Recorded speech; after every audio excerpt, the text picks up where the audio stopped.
By the way, they're still in their huddle, the Brazilians. Yeah, the countdown started. Modric is ready to get us underway for Croatia. Brazil just about break away. Neymar and Richarlison are still hugging each other on the edge of the centre circle. And Luka Modric, very sportingly, waits for that whistle from Michael Oliver, who's the man in the middle today. And we are underway in this quarter-final here on 5 Live. Croatia, the runners-up in 2018, but only 8 of that squad have travelled to Qatar. 7 of those start today. In terms of the team news, as Brazil pick up possession inside their own half, it's a tale of 2 left-backs. Borna Sosa is back from illness and starts for Croatia ahead of Rangers man Borna Barisic. Mario Pasalic, who scored the winning penalty, also comes in for Bruno Petkovic. Brazil's Alexandro, though, only makes the bench after injury, so Brazil unchanged from that sublime win over South Korea. And it's Brazil in possession midway through their own half. And Zlatko Dalic, as well as saying that Brazil are terrifying coming into this one, also said Croatia just have to enjoy this occasion, but he stressed patience. They have to wait, they have to carve out good opportunities, but that will be the game plan for Croatia as they win the throw on the far side just inside their own penalty area. Do you know, if you were to watch Brazil just now and look at the way they lined up right at the start of the game there, in the first few moments of play when they had the ball, it looked as if they were playing a 4-1-1-4, which I've never seen before. I suspect it shouldn't be that when it comes down a bit. It'll be 4-2. It's where Neymar started, which was quite surprising. Right up, standing beside Richarlison, as if to say, this is positive. We are going to try and take you on. We're going to put you on the back foot as much as we can. And now he's dropped back more centrally, Neymar, as Brazil pick it up over on the right-hand side, and the ball is all the way back with the Liverpool and Brazil #1 Alisson. So we'll take you through the lineups. Croatia, the home team, as it were, the team named first, so we'll start with them. Livakovic in goal, the back four of Juranovic, Lovren, Gvardiol, the very talented young defender who's being linked with Chelsea at the moment, amongst others, and Sosa ahead of them. It's Kovacic of Chelsea, Brozovic and Modric, the former Tottenham man now of Real Madrid, of course, their captain, Pasalic, Kramaric and Perisic of Tottenham up front as Croatia win the free kick midway through the Brazil half. Brazil with Alisson in goal, the back four of Militao, Marquinhos, Chelsea's Thiago Silva and Danilo, the former City man, Paqueta of West Ham, Casemiro of Manchester United and Neymar, with Rafinha, former Leeds man, Richarlison of Tottenham and Vinicius Junior up front. But as Pat says, that will be a very fluid midfield and forward line for Brazil as the ball is swung into the penalty area, headed away powerfully for Brazil by Casemiro, and the ball is all the way back for the Croatia goalkeeper Dominik Livakovic, who saved 3 penalties in that shootout against Japan in the last 16. To be fair, they were pretty shocking penalties. I think either of us might have saved 1 or 2 of them. And we, listener, are not the tallest. Ball out to the right-hand side. And Croatia will pick it up. Modric is dispossessed. A little bit of a high boot there on Richarlison, and Brazil have the free kick, which they've taken quickly, but Michael Oliver says no, the 2 players were just getting back up to their feet, and it's a free kick to Brazil just outside their own penalty area. A reminder, you can watch this match on BBC One as well, and if you would like to listen to it with our commentary, just go to iPlayer and search for World Cup Extra, and you'll be able to do that with Netherlands-Argentina as well. That is our second commentary on 5 Live, also on BBC Television this evening from 7 o'clock, as the ball is down the left-hand side for Vinicius Junior, approaching the Croatia penalty area, trying to go one way and then the other, and then we'll just stop and check and pull it back to Danilo. And now Brazil will work it out to the right-hand side. Kramaric almost getting a foot in, but the ball is all the way back with Alisson as Brazil, on this occasion, opt for solidity and safety first, but they're right back forward once again as the ball is switched over to the left-hand side once more with Vinicius Junior, plays the ball into the area, it's blocked on the edge of the box. Vinicius Junior will play it in once more, and it's an early touch for Livakovic, easy set. Do you know what? I mentioned that odd-looking lineup that they had, the Brazilians. It's not a fluke, it's a ploy. I can see what they're doing now. They are leaving 4 men as far up the park as possible, just to ask that question of the Croatian defence. The Croatian defence are pushing up a little bit. They can get in behind them very, very quickly. They've already did it once, and this is ultra positive from the Brazilians. Strong ball forward though, won't reach the intended targets of Vinicius Junior from Rafinha. And it's out of play for a Croatia goal kick. So then, if you're Zlatko Dalic, how do you respond to the way that Brazil is Well, what they're saying is we're going to kind of partially miss out the midfield. We'll pass it about to the back. You know, Marquinhos is great in the ball. A fabulous ball just a few moments there from Thiago Silva. You know where's the strongest part of the Croatian side? It's the midfield. Brazilians are partially trying to miss it out. The Croatians have to get it down there. And that's what they're doing. They've got it down midway through the Brazil half. Over on this right-hand side, Luka Modric takes over and will play it in field to Pasalic, who spreads the play over to the left-hand side now. Good sliding challenge by Eder Militao, playing it right back once again with Danilo over on the left-hand side. Alexandro just joining us only on the bench after returning from injury as Croatia spread the play from left to right. Poor ball though, and it will go out of play for a Brazil throw. He got unlucky there. I thought it was a foul. The reason why it's a poor ball was because he was clipped in his foot as he was trying to play the pass. But I like the fact that, you know, the Brazilians are asking a question and say, right, we're going to push up as much as possible. When we've got good possession, we're going to make it 4 attackers minimum up there. But it doesn't seem to be phasing the Croats too much. They're used to defending. They're comfortable with their organisation.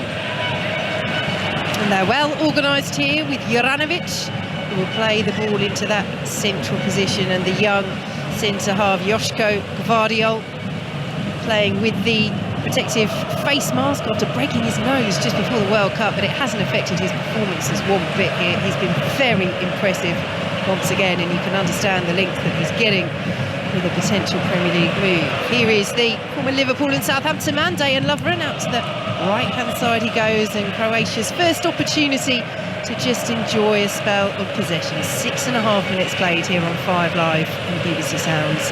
0-0 in this opening World Cup quarter-final as Modric lifts the ball looking for Juranovic down the right-hand side. It's well brought down, and the delivery into the area isn't bad either. Good header away, as Michael Oliver says that was a foul. The leap coming in on the far side by Perisic, but so dangerous again.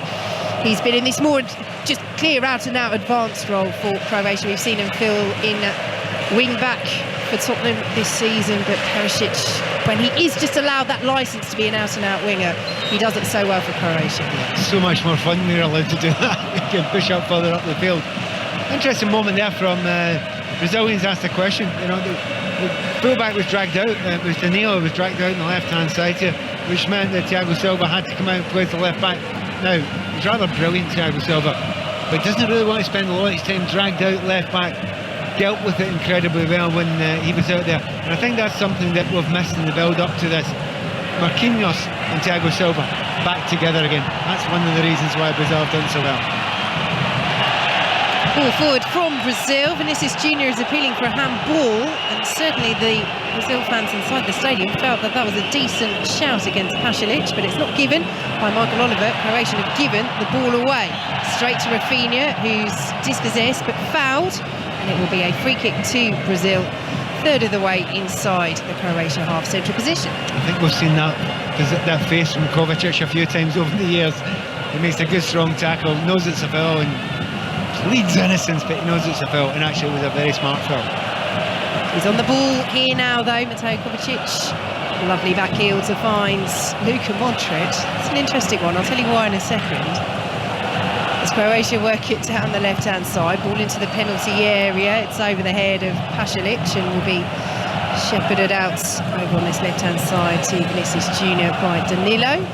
Vinicius Junior just under a little bit of pressure from Pasalic, and Brazil work it calmly though to Marquinhos.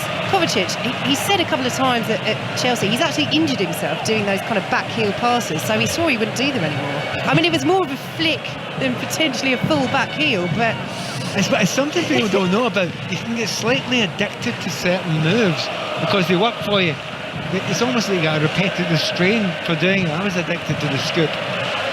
After a while, don't do it all the time, sometimes. Here come Brazil down the left-hand side, ball in from Neymar looking for Vinicius Junior. Delivery from Vinicius Junior into the penalty area looking for Richarlison was poor, but Brazil have worked it out to the right-hand side, down to the byline. Almost kept in down there. Sosa in the end standing his ground for Croatia, but Rafinha, lovely footwork from the Now Barcelona man, of course. A couple of times Vinicius Junior's got the ball from left, hasn't he? And he's went inside and he's basically ghosted past the defender who's just left for dead. But then his ball in hasn't been great, you know. The other night there, every pass found its man, didn't it? Every 1-2, every third runner. It's not quite happening like that now. That's what happens when you play against good defenders. That's what Croatia have got just now. I have to say, watching Vardiol is a joy as well. Remember the first time I watched him, and that's not that long ago. I think it was against Scotland. And honestly, it's watching a Rolls Royce. That guy is brilliant. Yeah, the RB Leipzig man, once again hitting the heights at this tournament. He started every match at the Euros last summer as a 19-year-old as Brazil come forward looking for Neymar. Flag stays down, now it goes up, and Neymar had headed the ball straight out of play. And so far, Pat, 10.5 minutes in, I think you hit the nail on the head there. Against South Korea, everything worked for Brazil. It was Brazil at their brilliant best. Not quite, and we're only 10 minutes and 45 seconds in now, but not quite seeing the same connections. Yeah, and again, the system setup's a wee bit different, and it all revolves around that man Neymar. He is actually just playing as a double centre forward the 90% of the time. Maybe he's been clever because he is very clever as a footballer. He's waiting for that gap to develop in the midfield before he goes and hangs in there. But at the moment he's having a limited effect in the game other than trying to go beyond the defenders.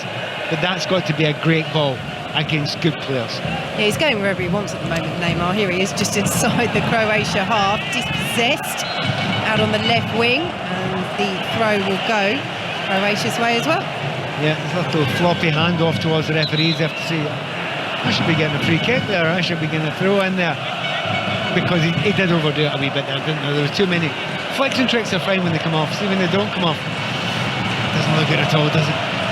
So Croatia in possession, Croatia in the red and white checked shirts, the white shorts and the white socks, Brazil in the yellow shirts, the blue shorts and the blue socks, as Croatia drive over the halfway line with Juranovic. Great run this from right back, lays it off on the right hand side, and he'd gone for the 1-2. Juranovic, goodness me, what a good delivery that was, right across the edge of the 6-yard box. Perisic was in there as well. Excellent ball in from Pasalic, and Juranovic and Perisic between them almost fashioned that in to something very positive indeed for Croatia. Yeah, I've watched a lot of Juranovic recently, obviously playing for Celtic, and he's fearless. You know, he's not the tallest of right full backs, is he? Doesn't care. When he's up against, you know, Vinicius Junior, don't care. I'm going to go for it. He's actually looked more dangerous going forward than the winger that he's playing against just now. So that's been very, very impressive. And that's, I would argue, that's the best move of the evening so far from the Croats.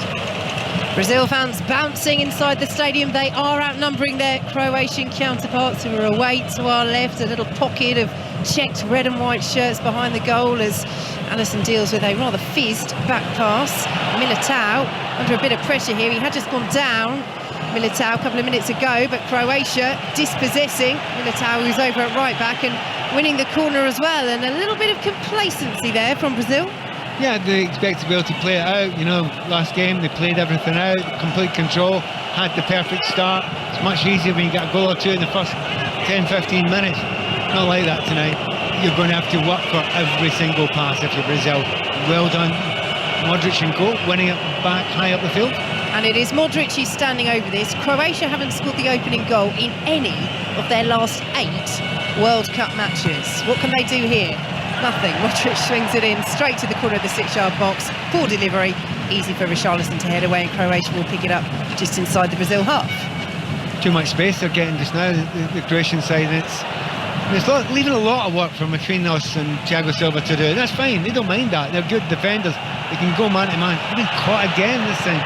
They've won it back once more, and Croatia coming forward once more with Modric right hand side of the penalty area, tried to dink out the cross, cleared away by Brazil, and will be headed out of the penalty area to the left hand side, collected by Neymar, who did just look to keep it in. He's then challenged by Brozovic, who appeals to the assistant, but it did look from our vantage point high up here in the stands at Education City that Neymar had kept that in. But again, as you say, Pat, taking risks, Brazil. Well, this was Casemiro this time.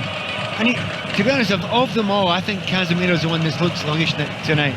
He's not really been close to it. He's not been at it. He's He's not been able to close down. And I think Modric is looking at him as if to say, okay, you, me, mano a mano, let's see. I think I know where my money's on. It's not the Brazilian. 15 minutes played, 0-0 between Croatia and Brazil in this World Cup quarter-final on 5 Live and BBC Sounds. Here is Paquetá of West Ham.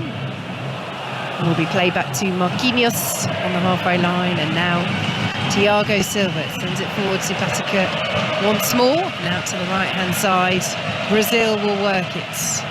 This time Croatia just happy to get back into shape as Brazil advance slowly through the centre of the pitch now with Danilo.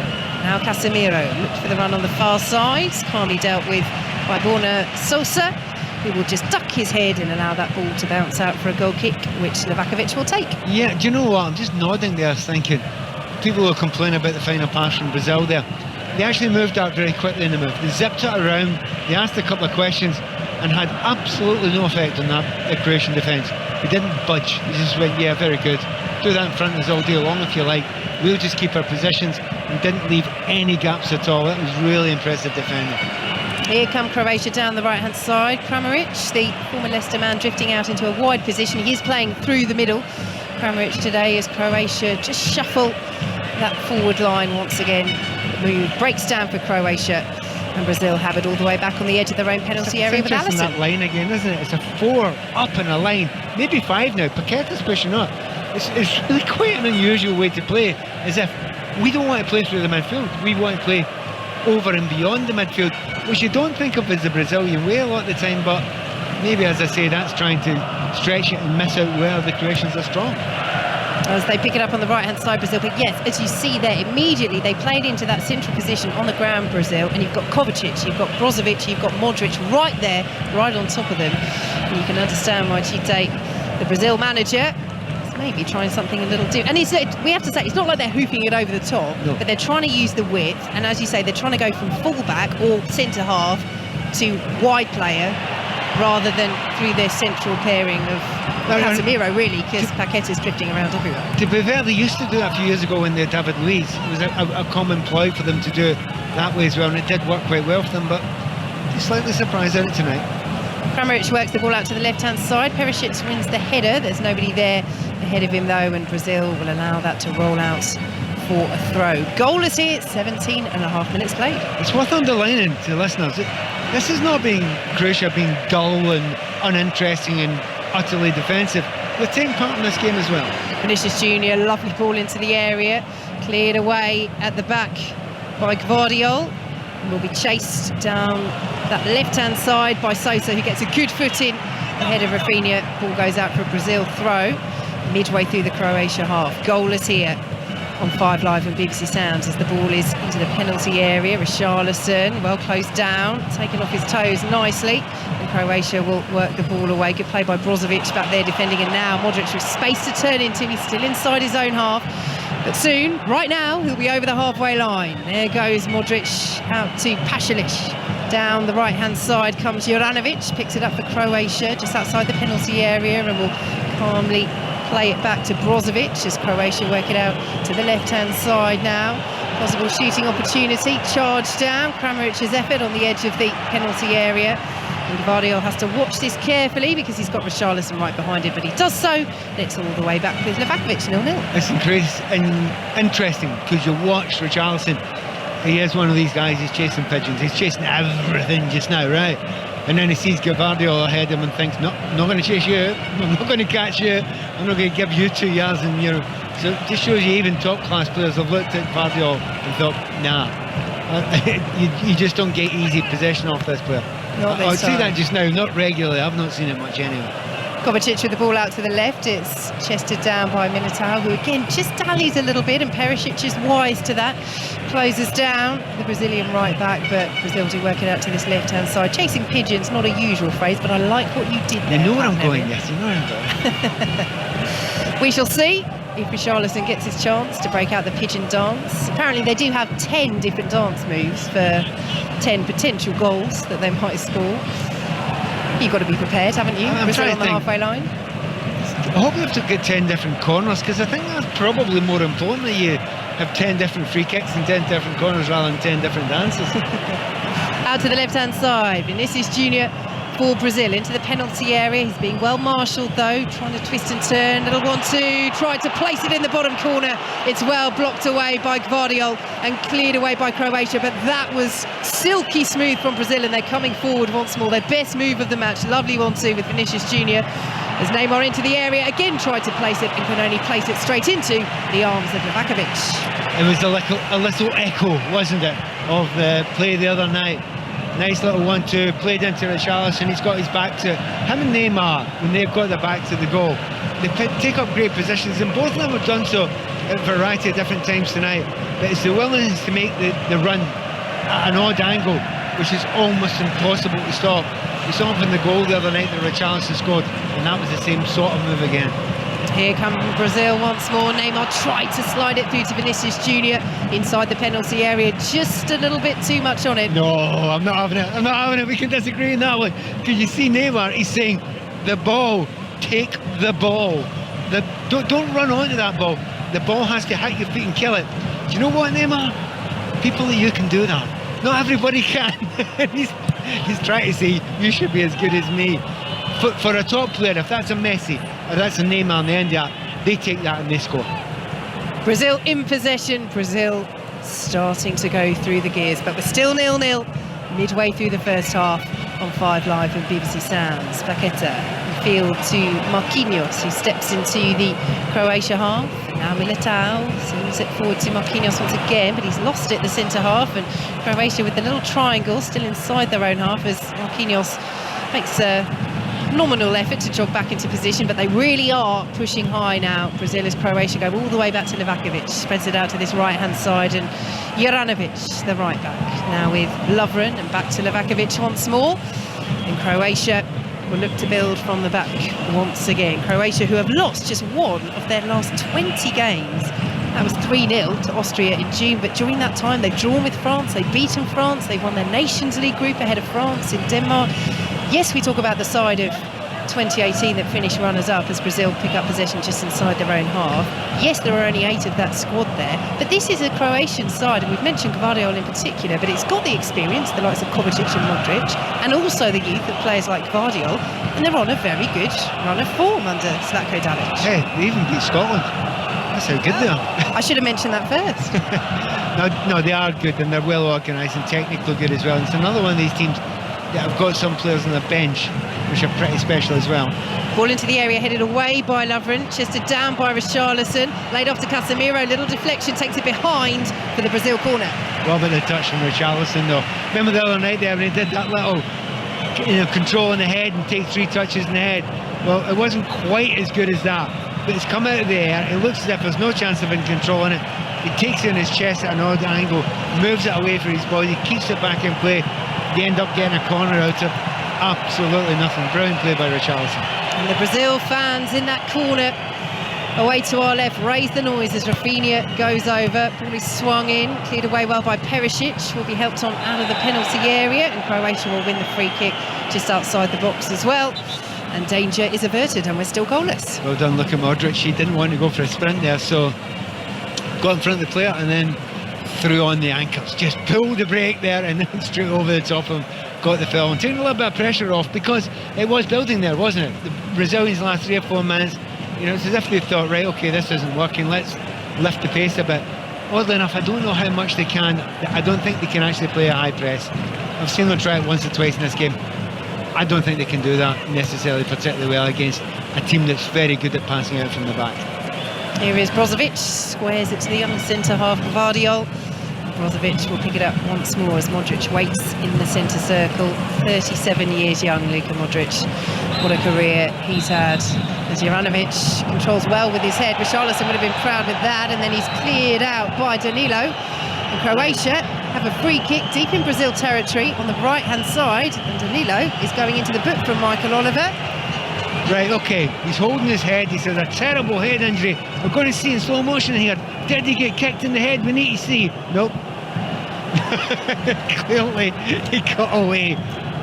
Nothing drives me more mad than that. I mean feign things. I don't like players feigning it. Don't feign head injuries. It's dangerous. It's dangerous to everyone. So he's got, you know, a yellow card actually for the high boot, because his boot was quite high and it was dangerous. Didn't catch them though. Anyway, he's got the free kick in a very dangerous area. Well, he is up, Juranovic, just rubbing his hair. And Croatia have this set piece. Modric over it, and with the height that they have in there. Lovren up from the back. Kramaric as well.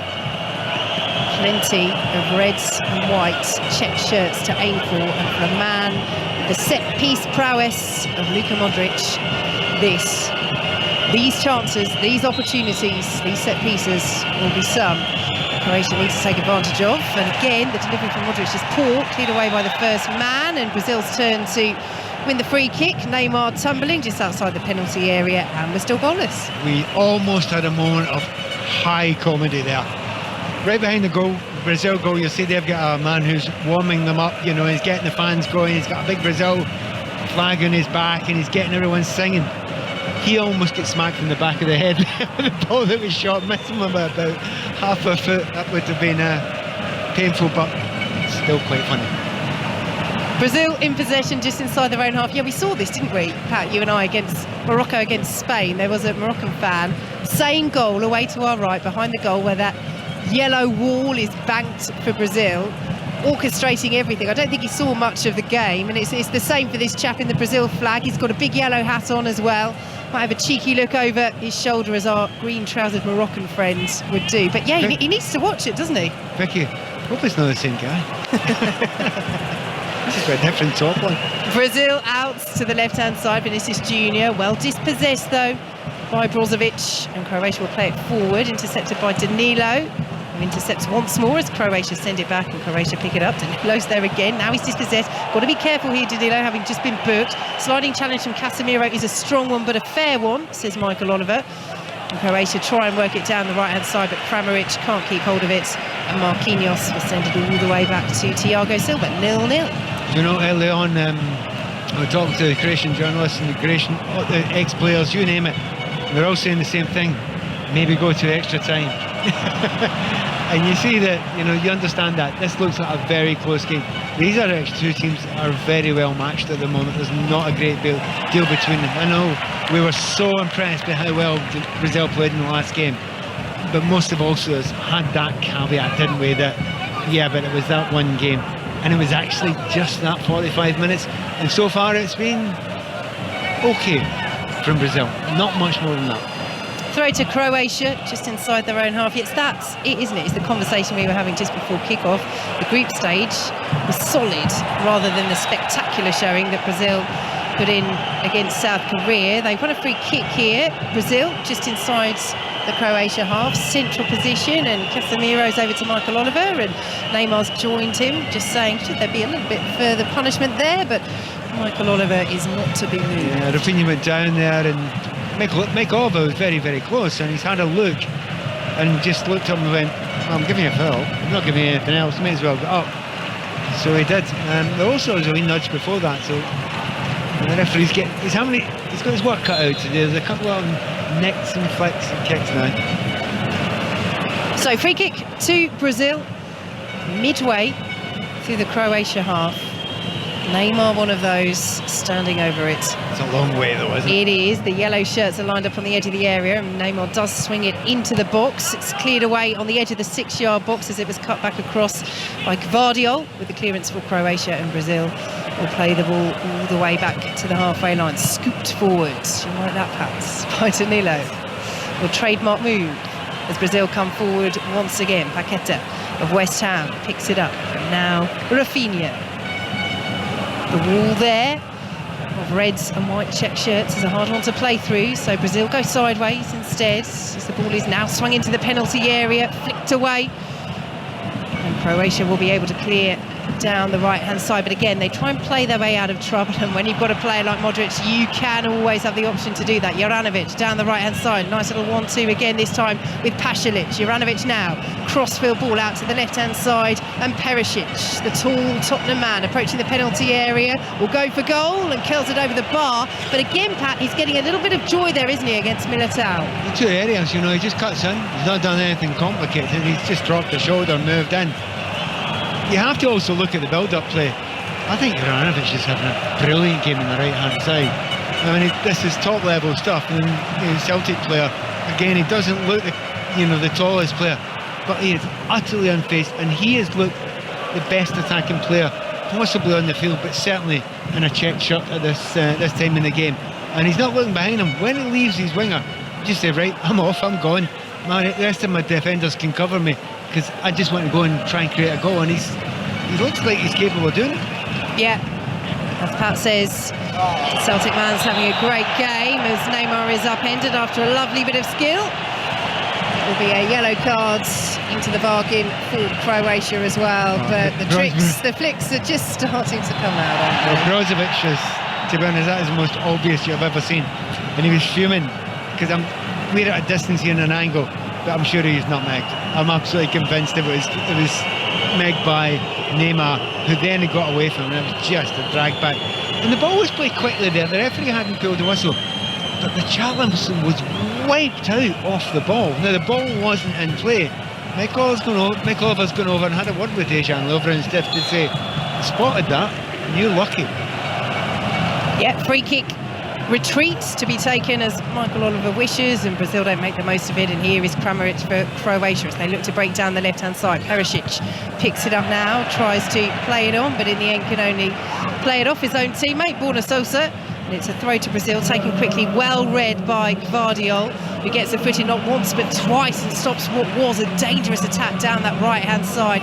Really good positioning from the young centre-half, because he knew that Sosa was out of position as Croatia advanced with Gvardiol up the left-hand side and eventually win the free kick over on that far side. But that's, again, that is the reason why so many people are talking about this young man. Yeah, I mean, to be honest, sometimes you see a player that's, I was talking about him last night to someone, and there's certain players that come around and they look like they're under 18s playing with under 14s, and it's just they are cruising through, and you don't need to be tall. Modric has done it for years, but it's amazing to see someone who's got that little bit extra, or indeed a lot. Jude Bellingham's like that, of course.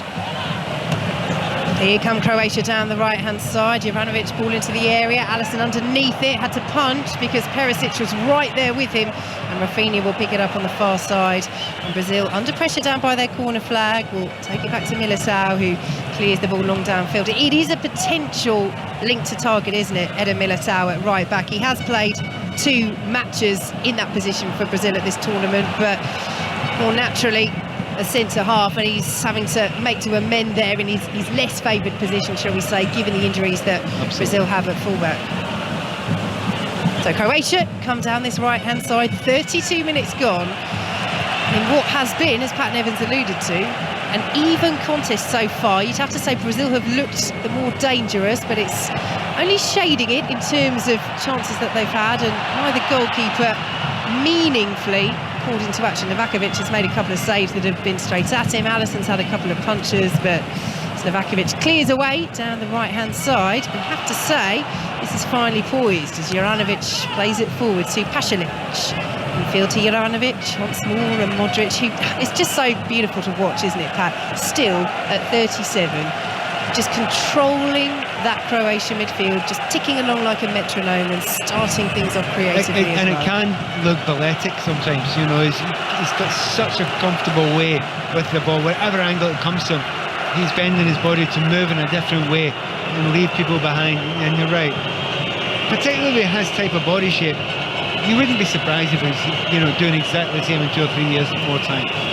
Croatia in possession on the halfway line, just about, as they do keep hold of it. Paqueta stepping up but not able to steal that ball away. A reminder, you can watch this match via BBC iPlayer with our commentary if you would like to. Just search for World Cup Extra on BBC iPlayer as Brozovic goes all the way back into his own half. Well, that's the question with Modric, isn't it? I mean, Zlatko Dalic is adamant that he's not, this won't be Modric's last tournament for Croatia. He was asked about it in the build-up to this match, Modric, and said, he's not thinking about the future, he's just going to focus on this World Cup. But, 18 months till the next Euros, of course, given that this is a Winter World Cup. I mean, if he can still move the ball, if he can still orchestrate play like this. Well, he's orchestrating, you're right. I mean, he's had about 7 or 8 passes and touches the ball since you were talking there. I mean, he will control the game. He's kind of slightly been helped to this system that Brazil are playing. which generally leaves 2 midfielders against 3. Now, that's fine, sometimes you take a chance. But you look at the 3 that is, I mean, that's Brozovic, Kovacic and Modric. So Modric is finding all sorts of space there, but usually deep. Ball over the top from Casemiro, just about dealt with by Croatia, and Juranovic will complete the clearance. Well, it's the first time they've gone over the top, really, from that central position, looking for Richarlison, who wasn't too far away, bar some good Croatia defending, from getting onto that. They've wanted to do it, they've tried to do it, they've tried to manipulate the situation to do it, but it's not quite worked out yet. I mean, to be honest, when the other night, when they were playing those 1-2s up and Richarlison was being the wall and they were moving off in brilliant odd angles, I just thought, we're going to see a lot more of that tonight. We've seen it once, just the once, and it's slightly surprising that. Paqueta in position outside the centre circle and picks it up for Brazil. Sends it forward. Neymar will touch it on to Richarlison, trying to get into the penalty area. Cleared away by Croatia. Juranovic will send it forward. Paqueta with the interception, but committed the foul on Modric, and it will be a free kick to Croatia midway inside their own half. 0-0, 9 minutes to go until half time. Yeah, it's not as if Paqueta and Casemiro, you know, can't get around the pitch. They actually can get around the pitch, but they're against 3 very, very good players, and you understand why the Brazilians don't always want to go for this ultra positive method they've got here, which is basically a 4-2-4. That's what basically is. Sliding challenge by Kovacic, who'd miscontrolled the initial ball. Stops Richarlison getting in down that right hand side, and it will be picked up by Brozovic in a central position for Croatia. In field now to Luka Modric, here on 5 Live and BBC Sounds. Goalless at Education City. Modric once more will turn and check as Croatia have it with Dejan Lovren just outside their own penalty area, and now spread to the left-hand side as they look to build once more. There's a nice rhythm to the Croatia players. Kovacic sends it forward to Brozovic, who evades the swipe and is still going. Brozovic here towards the penalty area, tried to play it forward, but there was no one there. And the ball is out for a Brazil goal kick. That wasn't massive, really impressive, was it, as a shot? That is the politest thing you can possibly say. That didn't work for them at all there, but it's the ease in which, you know, again, I've talked about that lineup just now. It is so unusual in the modern game to see what's right ahead of you and I in this brilliant position that we've got here, right on the halfway line, to have a 4-man forward line from a goal kick, and they like it all the time. The problem is, they're not getting in out of it. They're not creating that many chances, and I just wonder if it'd be much, much better for the ball to come back and maybe Neymar to pull back a little bit. The Brazilian fans are looking for a pass back there. Learn the rules, chaps. You're allowed to knee it back. Well, Richarlison was as well, but Michael Oliver exactly did that gesture and said no, nothing doing, and we play on with Croatia in possession just inside their own half. Here is Gvardiol in field now to Brozovic, and it's Brazil's turn to get back into shape. Nicely worked by Kovacic, but then poor pass under pressure. Michael Oliver is happy to let that challenge from Paqueta go, but Juranovic again, Pat. He's having an absolute blinder. It's a wee bit disappointing when it's always the fullbacks that are having blinders. You want it to be the attackers, but I mean, he hasn't put a foot wrong yet, has he? And he's putting such energy into the game, and it's whether he can keep it going for the entirety of the game. He doesn't look as if he's flagging yet, and he's against world-class players. Out to the left-hand side come Brazil. I'm just noticing the commentator in front of us, we're all banked here in the media positions, got very frustrated when Juranovic did that. I wonder if that's Brazilian TV down there. We'll keep an eye if Brazil or Croatia score, because I think we'll be able to tell. So Neymar in possession for Brazil midway through the Croatia half. Goalless here on 5 Live and BBC Sounds. Build up to England against France starts from midday tomorrow. Kick-off is at 7 o'clock. We have Morocco against Portugal from 3 as part of that as well. And then the big one, 7 o'clock kick-off with John Murray and the team on 5 Live and BBC Sounds. Do join us for that. Miscontrol by Pasalic, who slaps his own arm in frustration as Brazil have a throw midway through the Croatia half, left-hand side, 0-0. Here is Neymar. Nice drag back to Casemiro, and Paqueta will pick it up now and send it out to the right-hand side, and Militao being pursued by Perisic. We'll go all the way back to Thiago Silva. It's now with Marquinhos inside the centre circle. Danilo asks for it and gets it out on the left-hand side. Back to Marquinhos once more. This is definitely Brazil of the group stage as opposed to Brazil against South Korea, isn't it? Yeah, I mean, they're not terrible, but they're just not sparkling. They're holding the ball quite well. They're getting into sort of half-decent positions, but it's not moving quickly. It's not zipping. They're not really getting past players. The defenders are coming up against one-on-one. They ain't showing the pace to get beyond them. And when they try and go through the middle, they've got Lovren in great form and Gvardiol.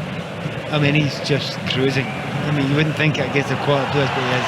Here is Neymar trying to cruise into the penalty area. He's stopped by Pasalic, almost won back by Vinicius Junior, who is then brought down on the edge of the penalty area, clearly outside the box, but it is a free kick to Brazil. Well, Mike Oliver got himself into a brilliant position there. He's only 2 or 3 yards away from it, so he can see it much better than us. And he's given a little rub of the hair of Modric. He's very touchy-feely today, I've noticed, Mike Oliver. He's giving a little rub on the shoulders to Neymar and his good mate Modric and all that sort of. See if I'm playing against a referee who's doing that, I'm fuming. Stop it, just get on with the game. And he only does it to the good players, or he's only doing it so far to the good players. But what a chance this is. This is Neymar territory, isn't it? It's right on the corner of the box, but you know Neymar can have a go from here. Yeah, left-hand side of the penalty area. Michael Oliver just orchestrating the 2-player Croatia wall. So Neymar is there, Rafinha is there as well for Brazil. Now it's a 3-player Croatia wall as Livakovic just organises. They're having some real conversations here, Croatia, to decide how many players they want in this wall. Livakovic has decided 3 is not enough. They're not happy that Vinicius Junior is too close to the wall. Neymar will go for goal through the gap into the arms of Livakovic. I think there may have been a wee deflection there as well, just off the wall. And if you're in a wall and the ball deflects off you, you hate it.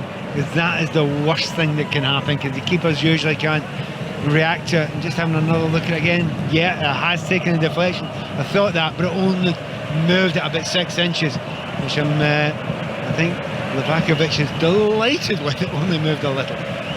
So Croatia in possession inside their own penalty area. Modric, well, he would play that ball inside his own box under pressure. Great ball out to the left-hand side, and Croatia will try and build from the back, but they're being well pressured. Gvardiol does the same. That's a decent ball as well out to the right-hand side, and Juranovic will pick it up. And Brazil at the moment chasing shadows is a little bit harsh, but Croatia have done really well to play that out of their own penalty area under pressure, and it's given away by Brazil outside their own penalty area. So Croatia pick it up right-hand side, interchange between Brozovic and Kramaric as they go central once more. Everything just always goes back, doesn't it, to Luka Modric as they switch the play. We have to say Juranovic has done a couple of great crossfield passes right to left, but there is another way of looking at it. Most of his passes, and there have been plenty of them tonight, they're quite deep. It's a wee bit easier to play a pass from deep and control a game from deep. And maybe he's only, biding his time until he gets a little bit further forward. As I say that, he is a little bit further forward now. Perisic will chase this into the penalty area. Well defended by Thiago Silva, and Brazil will try and use a bit of space to counter, but the ball over the top is headed away by Lovren out to the right-hand side. And Juranovic will pick it up, but Brazil have a player down over on the far side. So, with Paqueta just holding the back of his Achilles, Michael Oliver has stopped play, and Croatia not too happy with that. So why did he stop play? I don't know. That's not a head injury, that's not anything else.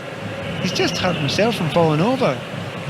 I have to say, that's the second time I've watched that happen in the World Cup, and the referee is in charge of the game. He can do it if he wants. But, if every time a player goes down, you stop the play, you're not going to get. We're going to be back to 20 minutes extra time at every game. So I'm not sure I'm following that one. Well, they're still complaining about it, Croatia, as Brozovic very reluctantly takes the free kick, and they do play it over the top and could have an opportunity inside the area here. Good defending at the back of the flag, blatantly goes up against Kramaric, but Thiago Silva getting the foot in. Thiago Silva, it's hurt him that, hasn't it? He's had to run 30 yards back. He's not as quick as he once was, and it's killed him to get there. And he's got a foot in. He's turned down, and the flag's come up. He's went, I did that for nothing, did I? You can see him going, oh, thanks. I don't think he likes to have too many of those sort of sprints of 30 or 40 yards at full tilt. Certainly at his age, he likes to control the play and have the ball at his feet. Yeah, not at 37, Thiago Silva. He was rested against Cameroon, but has been ever present in every other match here. And again, there are so many players you can apply this to at these finals, but to play that regularly at that age, so impressive from the Chelsea man. As Brazil concede a free kick just inside the Croatia half, and as we tick into the final minutes and into the added minutes at the end of this first half, there'll just be one, and that sort of sums it up really, Pat. Yeah. It's not been a bad game, but there's been little in the way of action to shout about. Could really have done with an early goal this game, kind of for either side really. I don't think either team's been dull. They aren't at the moment cancelling each other out. I'll be surprised if Brazil keep on with these tactics in the second half. They aren't really working for them very well at all. It's a very old-fashioned 4-2-4. There's nobody playing between the lines, and if you do that, it's just too easy to cut out at this level. Croatia bring it down the right-hand side with Kramaric, and now Modric once more. In field to Juranovic, advancing towards the penalty area, plays it forward to Pasalic, but the flag has gone up for offside as Croatia worked it out to Perisic, who does a nice little drag back now the whistle's gone, and plays it into the Brazil penalty area to waste a bit of time because there are seconds remaining. And I'm not sure Michael Oliver will allow this half to continue much longer, and indeed that is the half-time whistle. Brazil 0-0 with Croatia. Pat Nevin. Right, first of all, well played Croatia. Structured, organised, very hard to beat. Really impressive performance from Juranovic coming up the right wing. Looked really special there. Vardiol's just a piece of pure class. People don't actually start running against him. It's like Van Dijk when he was at his very, very best. People chucked it. So they're looking really solid at the back. And of course, Luka Modric is doing what Luka Modric does. Then you turn to Brazil and you think, right, who's playing well? Right, now you start having a problem. Who's actually playing well? They're not controlling the midfield. In fact, they've been outplayed in large parts of the midfield. Up front, I'm already beginning to wonder if Neymar's fully fit. He's not moving enough. He's not chasing anything. The skills haven't been on show. There's not been a great deal of link-up play. And he's just stood up beside Richarlison for the entirety of the game. It's a really, really strange way to play. I was interested at the start how that tactic would work against Croatia. I think they probably have to change it. They need to do something a wee bit more sophisticated than that against a very good defence. Well, that's it, isn't it? He returned last match against South Korea after missing the last two group games with an ankle injury, but everything was just flowing so nicely with South Korea. He could just slot into that. They're having to work a lot harder against this very organised Croatia side who are causing problems down the wings themselves. And at the moment, it's not been brilliant from Brazil. It's been very satisfactory for Croatia. Half-time at Education City. Croatia 0, Brazil 0. Yeah, Pat, from the spectacular that was that performance against South Korea, just how surprised are you to be using the word okay more than once to describe that Brazil performance in the first half? I'll be honest, okay's kind. Okay's quite kind, I think, because of the expectations were high. Now, to be honest, we were talking to Nerim before the game, and he very strongly made the point. Look, it's not like this all the time with Brazil. It wasn't like that all the time, even in the build-up to, you know, that great game they had against South Korea. So let's keep this, you know, keep a lid on this to some degree. And it's absolutely proved right. You know, that was 45 minutes of genius against the Koreans. Even the second half was much, much lesser. This, it looks flat. And you look at, you know, Casemiro, he's not getting around the pitch particularly well. Him and Paqueta are being a bit outplayed in that midfield. And you just look at what's happening with Modric, who's cruising it a little bit. I'm slightly surprised. I'm slightly surprised that Chichi has left it this long. I think maybe I've asked one of them. Be it Richarlison can go a wee bit further back and give you a little bit of hand there between the lines. But it's changed nothing. And that might be something he has to do in the second half before, you know, if they lose a goal now, then it's panic stations. You mentioned Naden Manua there, so let's bring him back in, and also our South American football expert, Tim Vickery. Naden, we'll come to you first. What's your interpretation then of that 45? Is it credit to Croatia, or Brazil just not quite as sharp as they were in that first half against South Korea? I think both things can be true. I don't think Brazil are playing nearly as well as they did in the last game, and then Croatia are playing well. And this is who they are. I think we mentioned before the game about how they can be hard to beat. And also, just to be realistic, it's the last eight of the World Cup. It's not really supposed to be that expansive by one side being considerably better than the other, and I think we're seeing that with Croatia.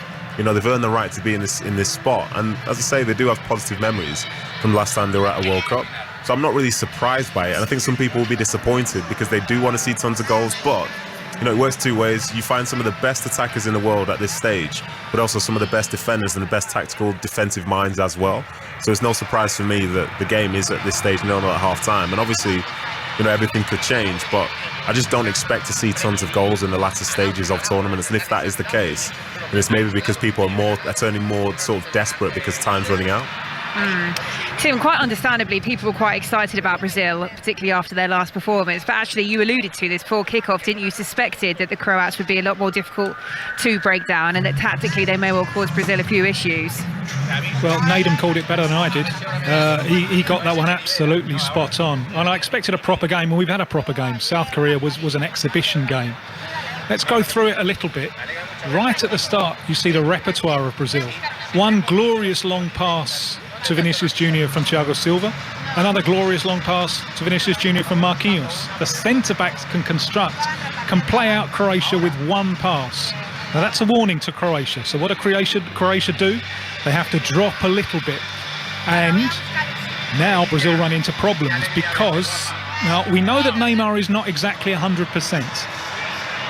Richarlison is struggling, and they were looking at warming up replacements for Richarlison very early in that half. He's struggling there. I don't know what it is, maybe a muscular problem. So you lose your first line of defence. You lose your press there. And that's facilitated the task for Croatia to then come out and play and have a bridgehead in this game. Now, this is where I think Brazil need their players from the back. And remember, they're improvising with both fullbacks. I wonder, we know that Alexandro, the left-back, wasn't fit to start, but he's on the bench. I think had it been really important, he might have started. I wonder if they'll have a look at him at some point. Remember, Danilo, who's improvised there, is on a yellow. And also with Alexandro, if he's fit, you've got the option of getting him up into the attacking line as an element of surprise. Another thing I think Brazil badly need is more combinations from Neymar and Paquetá. They've got to get them closer together. It's been a problem in this system with Paquetá moving out right and Neymar moving out left. If they're going to play their way through, I think they need more combinations from that pair through the middle. Yeah, I think it's safe to say there'll be some questions being asked in that Brazilian dressing room right now. I can't understand a word of the Brazilian radio station to my right, but it seems as though there's some questions being asked there as well. They've been wildly gesticulating through that first half, tensely gripping the Perspex divider between us two. So some frustration so far for Brazil. At the break, it is goalless between Croatia and this Brazilian side. It was so impressive in the round of 16, but so far being held here. Second half commentary on the way. That's after the news on 5 Live Sport with Matthew Bone. Take the World Cup with you. Qatar 2022. On BBC Sounds, this is BBC Radio 5 Live. Postal deliveries across the country are being disrupted because of a walkout by more than 100,000 members of the Communications Workers Union. It's the latest in a series of strikes in their long-running disputes with Royal Mail about paying conditions. Strikes are expected to delay deliveries in the run-up to Christmas, and there'll be a ballot for further strikes in the new year. The Chancellor Jeremy Hunt has been announcing the biggest set of reforms to the banking industry for 30 years. He says he wants to cut red tape and turbocharge growth, but Labour have accused him of making changes that'll lead to a race to the bottom. The punishment for sexual harassment in public is expected to become more severe after the government gave its backing to a change in the law. It'd mean maximum prison sentences increasing from 6 months to 2 years. And the Foreign Office has announced sanctions against 30 people it's accused of human rights abuses, corruption and sexual violence in nearly a dozen countries. Those sanctioned include Iranian officials and Russian military figures. This is BBC Radio 5 Live. Listen Listen live on digital, online, smart speaker, or the BBC Sounds app.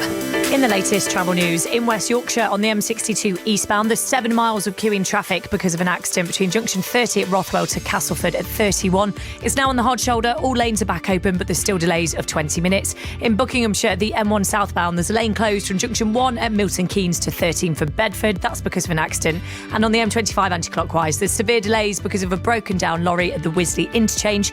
2 lanes are closed there, and there's congestion to junction 13 for Staines, as well as routes through Chertsey, Weybridge and Byfleet. Ellie Brennan, 5 Live Travel.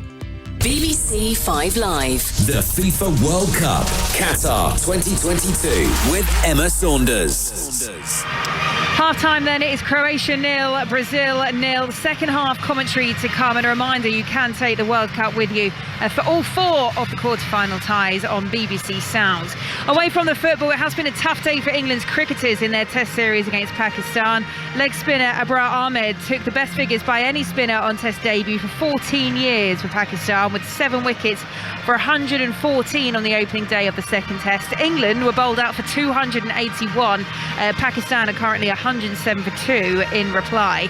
A stark contrast then to the opening day of the first test and the unresponsive pitch in Rawalpindi. Jonathan Agnew is part of our test match special team.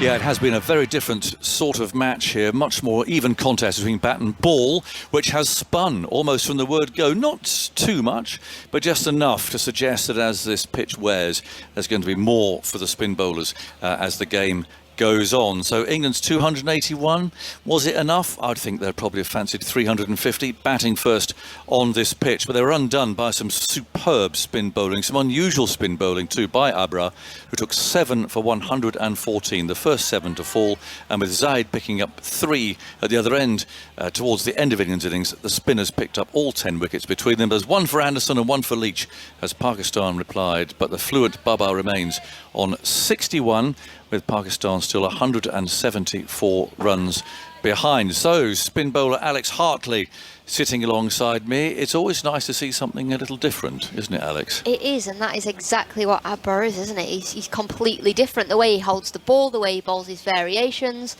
It's just something that we haven't seen before. And the fact that spin was brought into play in the 9th over of the game and the first ball beat the outside edge, we just knew it was going to be a good day. We thought the wicket was going to spin. They rolled it in a really peculiar way. They put grass cuttings, dead grass cuttings at each end of the pitch and rolled them sideways. So we knew the pitch was going to offer something, not necessarily as much as it did. Yeah.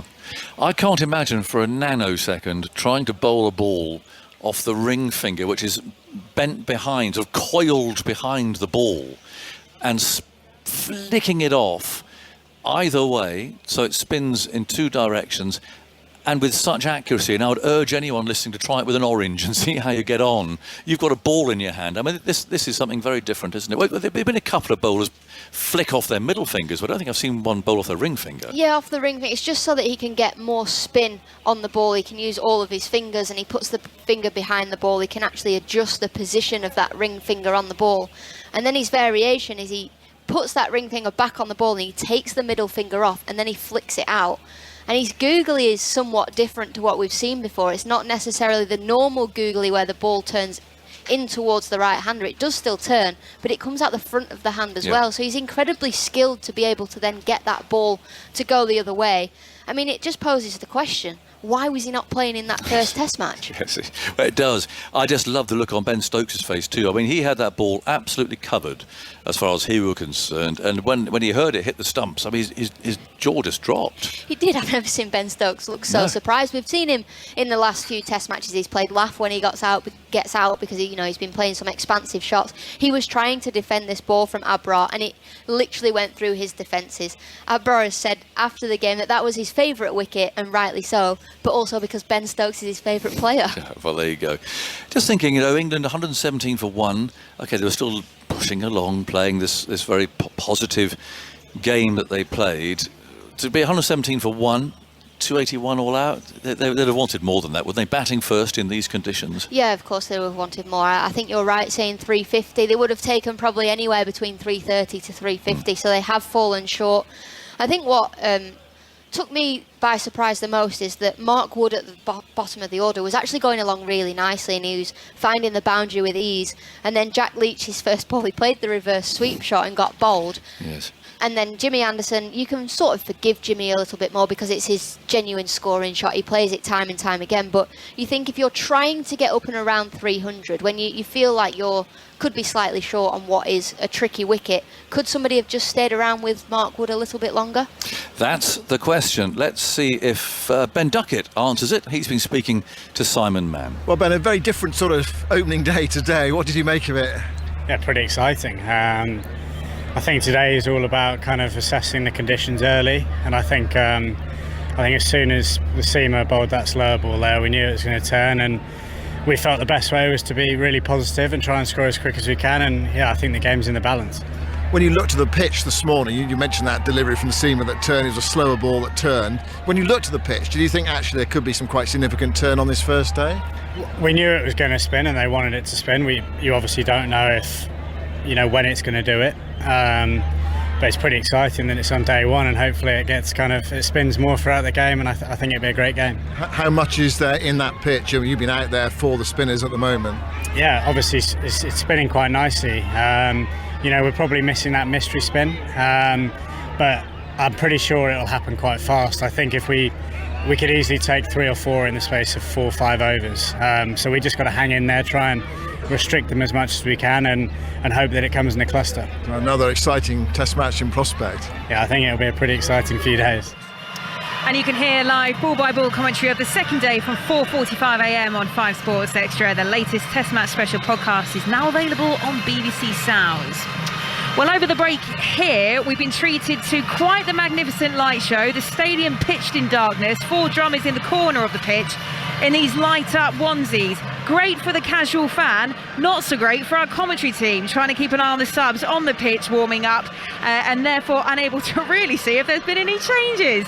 At the break though, Brazil being held here, not really been able to flare so far as we have seen. Credit those Croatia. They're out there now just waiting for the Brazil team to join them. So with that, I'll hand you back to our commentary team for the second half. It's Pat Nevin once more alongside Vicky Sparks. Thanks, Emma. Yes, on our monitors we can see that Brazil are in the tunnel, but they're making Croatia wait. Croatia who are out and ready to go. And yeah, it was frustrating for us at half-time, although as Emma says, it was a very good light show. But the players warming up, I mean, honestly, the stadium probably for about 2 or 3 minutes was in pitch black because they wanted to focus on the drummers. If you're the players warming up, this is a World Cup quarter-final. It just feels amateurish. Right. Do you know what I do if I'm a player there? I got a ball and I'll volley it at the drummers, right? It's a nonsense. You've got that, you're there to play football. That's the kind of gig. And you're there to warm up to make sure you're ready for the second half. And basically turn all the lights off and it's pitch black. It's absolute nonsense, honestly. Yeah, it's great. Yeah, great for the fans, but the halftime show is not the show. The quarter-final is the show, and you want your players to be able to warm up. Anyway, having said that, it's not been that great a show so far. It has not. It has not. And I've got some stats to further depress you, Pat, as Brazil prepare to get us underway. Brazil, each of their last 7 World Cup quarter-finals were decided by a single goal margin. 7 of Croatia's last 8 major tournament knockout ties have gone to extra time. But we believe, Pat, goals in this second half, we hope. Yeah, we absolutely hope. I mean, downstairs beforehand, I was talking to Brazilian journalist Ricardo Seaton, who's a great friend of ours, and he was with a former flamenco player, Flores, very, very good number 10. And we both thought exactly the same thing. You can't get away with this. And we also both questioned, is Neymar fully fit? You know, because he really isn't moving at all. So you can't actually play against a very good team without everybody being fully fit. So they're going to have to adapt it. They don't look as if they're dancing at the moment, do the Brazilians? They walked out with the longest faces you've ever seen. I just wonder if there's something wrong. So 1 minute gone in this second half. No changes made by either side at half-time. We'll run you through the lineups in a moment, but Croatia playing the ball forward to Kramaric. Croatia in the red and white checked shirts, the white shorts and the white socks as Marquinhos goes down just down by that right-hand touchline and is pulled to his feet by Perisic, but the free kick has already gone Brazil's way. So Croatia with Livakovic in goal, the back four of Juranovic, the Celtic man who's been outstanding so far. Lovren, Gvardiol and Sosa. Ahead of them is Kovacic, Brozovic and Modric, the captain, with Pasalic, Perisic and Kramaric up front. Brazil in possession with Vinicius Junior over on the left-hand side. In field now to Casemiro. That's a tidy looking pass intercepted by Sosa, but will be picked up down this right-hand side for Brazil by Rafinha into the penalty area. Ball pulled across. Oh, brilliant save by Livakovic. It was almost an own goal of Gvardiol, but he recovered so well, Livakovic, to keep that out with his right foot. Outstanding goalkeeping, and Brazil coming closest of either side to scoring in this match, but it would have been from a Croatian boot. Well, what you've seen for the first time there is Militao getting up the pitch. The fullback's giving them a little bit of help. Here come Brazil, Vinicius Junior into the penalty area, pulled across. The sliding challenge will block the effort from Neymar. It falls once more and it's blocked away by Livakovic, and the flag has gone up belatedly for offside. And Croatia, I wonder if they're going to check for a penalty here. Yeah, I think really they're saying don't take Michael Oliver, that's what he's saying. The offside flag has gone up, but he's saying don't restart until VAR have had a look at this. Could be a penalty for Brazil. Yeah, definitely. I think he's going to have a look at it. There is a handball. Will he go over and have a look? Still thinking about it. We've seen it from a couple of angles here. It's a real shame because it's Juranovic, and I get a feeling he's going to give this.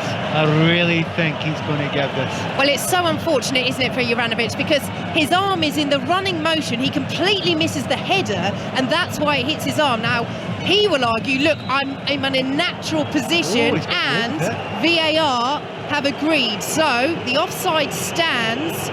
Brazil fans inside Education City are not happy. The check is over from VAR and we're going to play on. But it's that, isn't it? His hand is away from his body, but it's the natural running motion, and it's only because he misses the header that the ball then drops on top of his arm. I agree. But we've seen them give. They've got, exactly. And you see them given more often than not. I actually think they've came to the right decision. I'm delighted they've came to the right decision.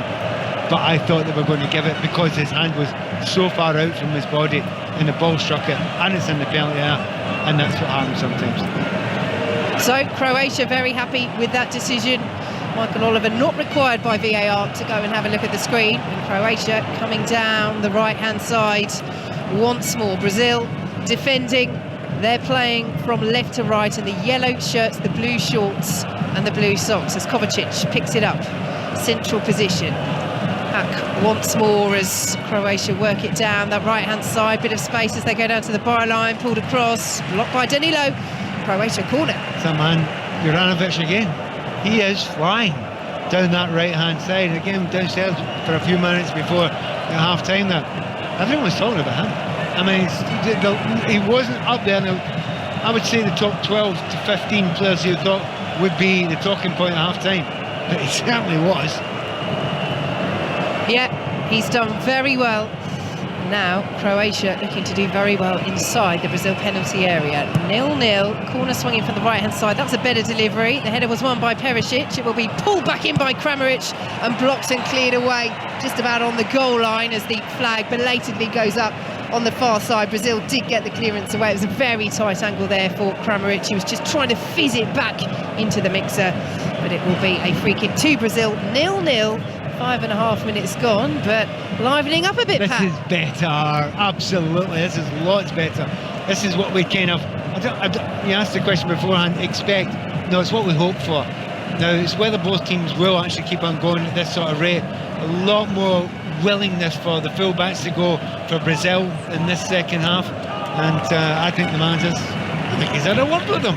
And again, that slight change, I do think Neymar has fallen a little bit further back.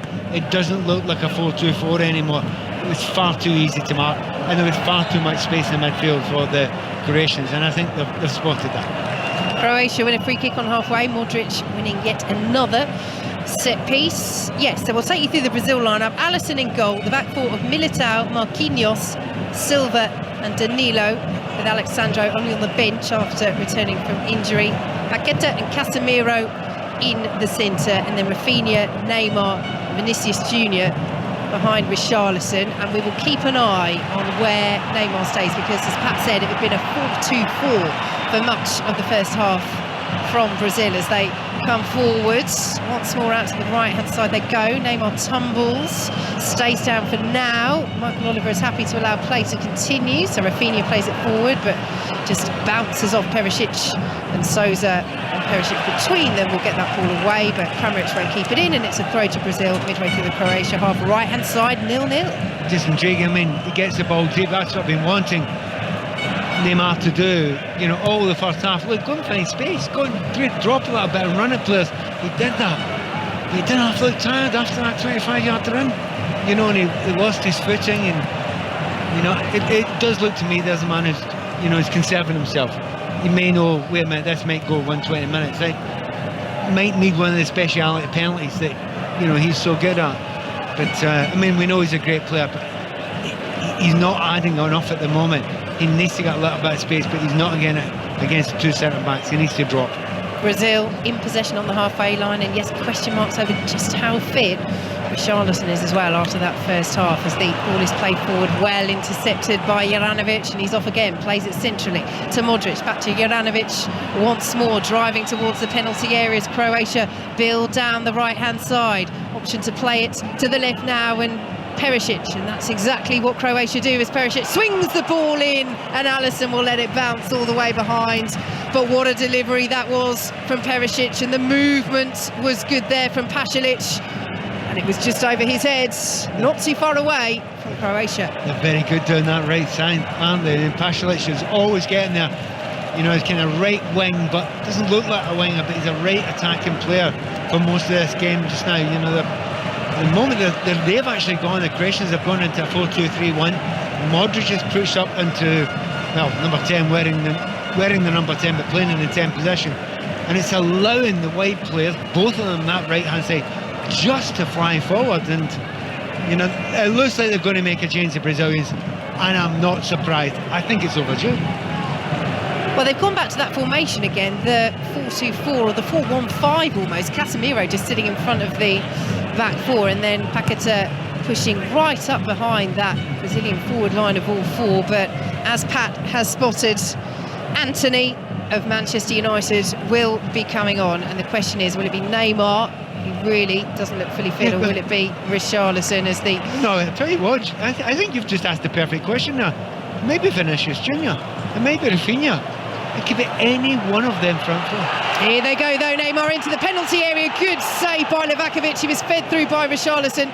Vinicius Junior has picked it up on the left-hand side. Croatia appealing, but they won't get the free kick, and Vinicius Junior will send it in, headed away by Croatia. Militao is beaten in the air by the tall figure of Perisic, and Brazil will send it back to Alisson. I tell you what, suddenly, you mentioned them there, Vinicius Junior, Rafinha, Neymar, Richarlison, they see Antony and they all go, hang on a minute, let's up it, because we might be coming off. Absolutely. I think there is a bit of that. I mean, yes, they may be Brazilian internationals, but they're just players after all. And they've looked over, and every one of them must have thought, this could be me. And it turns out... It's Rafinha. I felt like I was doing a reveal for a game show there. It's Rafinha who's coming off, and Antony is coming off. So clearly... Chite feels that Neymar, whatever the condition is, having missed the two final group games with that ankle injury, starting against South Korea, as we say, not moving incredibly freely this afternoon, but clearly fit enough, Chite feels, to continue. So Antony on, Rafinha off. That's the first change from Brazil, but they've still got this line of five up front, Pat. Yeah, I mean, that's okay if you drop now and again and help your midfielders when you've not got the ball. That's all fine, but it's kind of odd the way it is lined up. It's not worked in the first half, but you never know. With Antony, it might. Here goes Antony through to Richarlison, down to the byline. First time ball across, good delivery, and they just couldn't get on it with Paqueta arriving on the edge of the 6-yard box as Croatia clear away and win the throw as well. I think that's better though. I mean, just before, as soon as Antony walked up, they've lifted it a little bit. The new one that might have been coming off, that's lifted a few. certainly the best moment, the best chance of the game came from Neymar. He didn't make it himself, but he got into the position. He'll think he should have scored it, obviously, but it was a difficult angle and the keeper did save it. But there's another chance there down the right-hand side. Anthony's lifted it again, but he needs to keep it lifted if the Brazilians are going to get back into this game. Well, I say back into it. It's 0-0, but back into some sort of control of the game. 0-0, 11.5 minutes played it is in the second half here on 5 Live and BBC Sounds. A reminder, you can watch this match via the BBC iPlayer. Just search for World Cup Extra, and if you like, you can choose the option with our commentary as well. World Cup Extra will show you the pictures synced up with Pat and I, as Croatia have the ball just inside the centre circle with Luka Modric out to the right-hand side and Dejan Lovren. They will exchange passes and now forward to Brozovic, and it's all very controlled from Croatia as Gvardiol has it, but that was the real heart-in-mouth moment for Croatia, wasn't it? That nick that the ball took off Gvardiol in the attempted clearance. Brilliant reaction save by the foot of Livakovic, and for all that Brazil have toiled really in this match, so easily they could have been ahead. There are 2 or 3 chances in this second half already, so the Brazilians are going in the right direction, so Croatia will have to get back up for it again, and again it's down that right hand side they constantly look the more dangerous. And that's where they're camped at the moment, Croatia, as they go all the way back to the halfway line. And Luka Modric goalless in this quarter-final, the first quarter-final. We have Argentina against the Netherlands coming up here at 7 o'clock on 5 Live and BBC Sounds, and our build-up to England against France starts from midday tomorrow. Nicely worked this by Croatia into the penalty area, played forward by Brozovic. Kramaric tried to go for the 1-2. They're appealing for a handball there, Croatia, played on. Michael Oliver said nothing doing, and here come Brazil over the halfway line. Ball from Richarlison, too strong for Vinicius Junior, and Croatia will pick it up on the halfway line themselves, just opening up slightly, but well defended by Richarlison, getting back there for Brazil, who will try and build from the back once again. I think you said a very important phrase there, opening up slightly, and that's what players like Neymar wait for. They wait for just a little bit of tiredness here and there, a little bit of a gap here and there, and they can make the best out of it. And here comes Richarlison trying to combine with Anthony once more, and that combination, although Richarlison can't keep it in on that occasion, it's looked promising since Anthony came on. Yeah, if you're a winger, you want someone to give you a face. You're running towards it. Maybe you've been having to drive inside because the fullback wants to show you down the line, but you go inside. You need someone to give you a face so you can play a 1-2 with him, so that you can work off him. And one thing you say about Richarlison, there's no lack of work. You know, the work ethic's fine. It's not been a great game for him tonight, but well, he won't care. It's one of those ones no one will care if they can manage to get that one goal, but it's absolutely imbalanced. I still can't tell you who are the better team at the moment. It's so balanced. Croatia in possession with Modric over the halfway line. He goes, tried the ball through the centre, looking for Kramaric, but it's cleared away by Thiago Silva, who is pointing now to where the ball should go, using those 37 years of experience. Out to the left-hand side, do go Brazil. Vinicius Junior is making the run towards the penalty area, now just slows to walking pace, as do Brazil in general with Neymar. 2 red and white check shirts with them, just tried the little change of pace there. Neymar cleared away by Lovren as Neymar looked to get back onto that loose ball. And now Brozovic will bring it forward for Croatia, laid off to Kovacic. Nice little triangles once again there with Modric out to the right hand side. He goes once more, and Kovacic will pick it up on the halfway line. 0-0 here on 5 Live from BBC Sounds, as Brozovic now takes charge midway through the Croatia half, and Brazil will get back into whichever formation they are selecting at this particular moment. Out to the left-hand side they go. They are leaving the 2 up at the moment. At the moment it is Neymar and Richarlison. Richarlison just jogging back now. Neymar waiting in the centre circle as Kovacic has it over on this left-hand side for Croatia. Now you talk about that jog over there, it's very noticeable. It's a very slow jog over. There's no high presses from the Brazilians this time. They just haven't got it in them. Whereas you watch the first half of that South Korea game, they were chasing everything. Ain't happening this time. Kovacic with the crossfield pass in field now to Luka Modric. He goes down the left-hand side. He's got Paqueta and Danilo right there with him. Modric is saying he was fouled there. Paqueta is allowed to come away with the ball. and will pick it up. The ball back to him was a little loose from Neymar, but he does well to keep onto it, the West Ham man, very well. Then does give it away, playing it forward, but he really was not given much help there by his teammates. And Croatia will look to take advantage. Here is Perisic, well stopped by Casemiro. Kovacic is there, though neither side can really get a foothold, let alone in the game, 0-0. But just in terms of a passage of play at the moment, some good defensive work by both teams. And Croatia have it just inside the Brazil half. One thing is crossing my mind just now for the listener. If I'm England and I'm watching this, I'm thinking, yeah, you know, what is there to be scared of? I mean, two good sides, but not two absolutely unbeatable sides. So, wow, the game between England and France, it gets more intriguing by the moment. 7 o'clock tomorrow as Perisic sends the ball into the area. It's easy for Alisson, who gathers at his near post. Our coverage on 5 Live begins at midday, and we have Morocco against Portugal at 3 o'clock, so come as part of that. And then all the focus will be on England against France in the quarterfinals of the World Cup. And a reminder, you can listen to all the reaction from the World Cup, the stories on and off the pitch. Check out the World Cup Daily podcast, the Sports Desk podcast.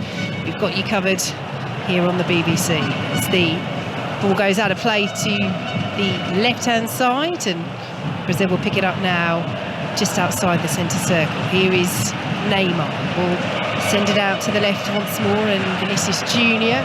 It is, as you say, I mean, it was Rafinha who went off, Kat, but for Vinicius Junior, he's had a really quiet match, hasn't he? Incredible. I mean, that can't happen with him, you know, and to be honest, he's not been given a lot of good ball, you know, in the last third. So, you know, you can be the best player in the world, but if you ain't get the ball, you're not going to do it. But you have to find a way of getting on the ball.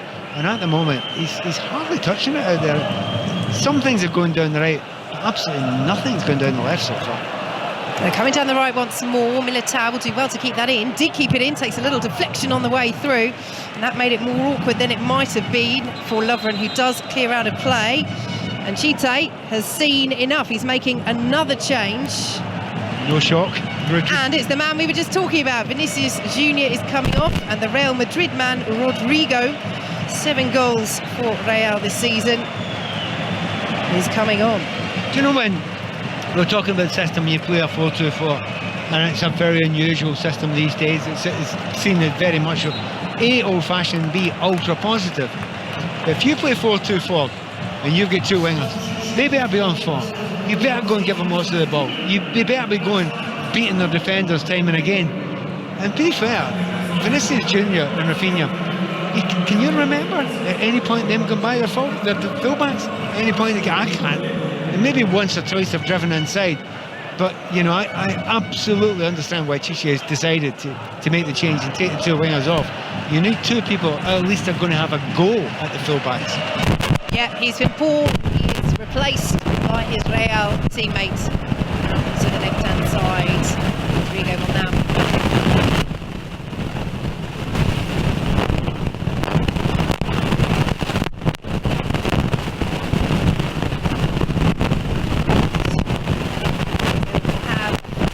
Central position midway through Croatia.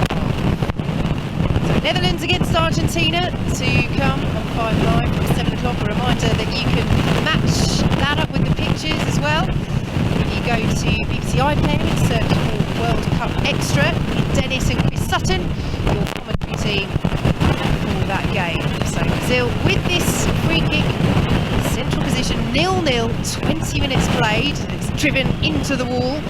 Rather wasted effort by Casemiro. Did its job, jumped well. Ball spins out of play. And throw to Brazil over on the far side. Brazil will work it back out to that left-hand side once more. Here goes Rodrigo, who's just come on, the Real Madrid man. Plays it in, almost takes a little deflection and falls to Paqueta, who might get onto it. Good save by Livakovic.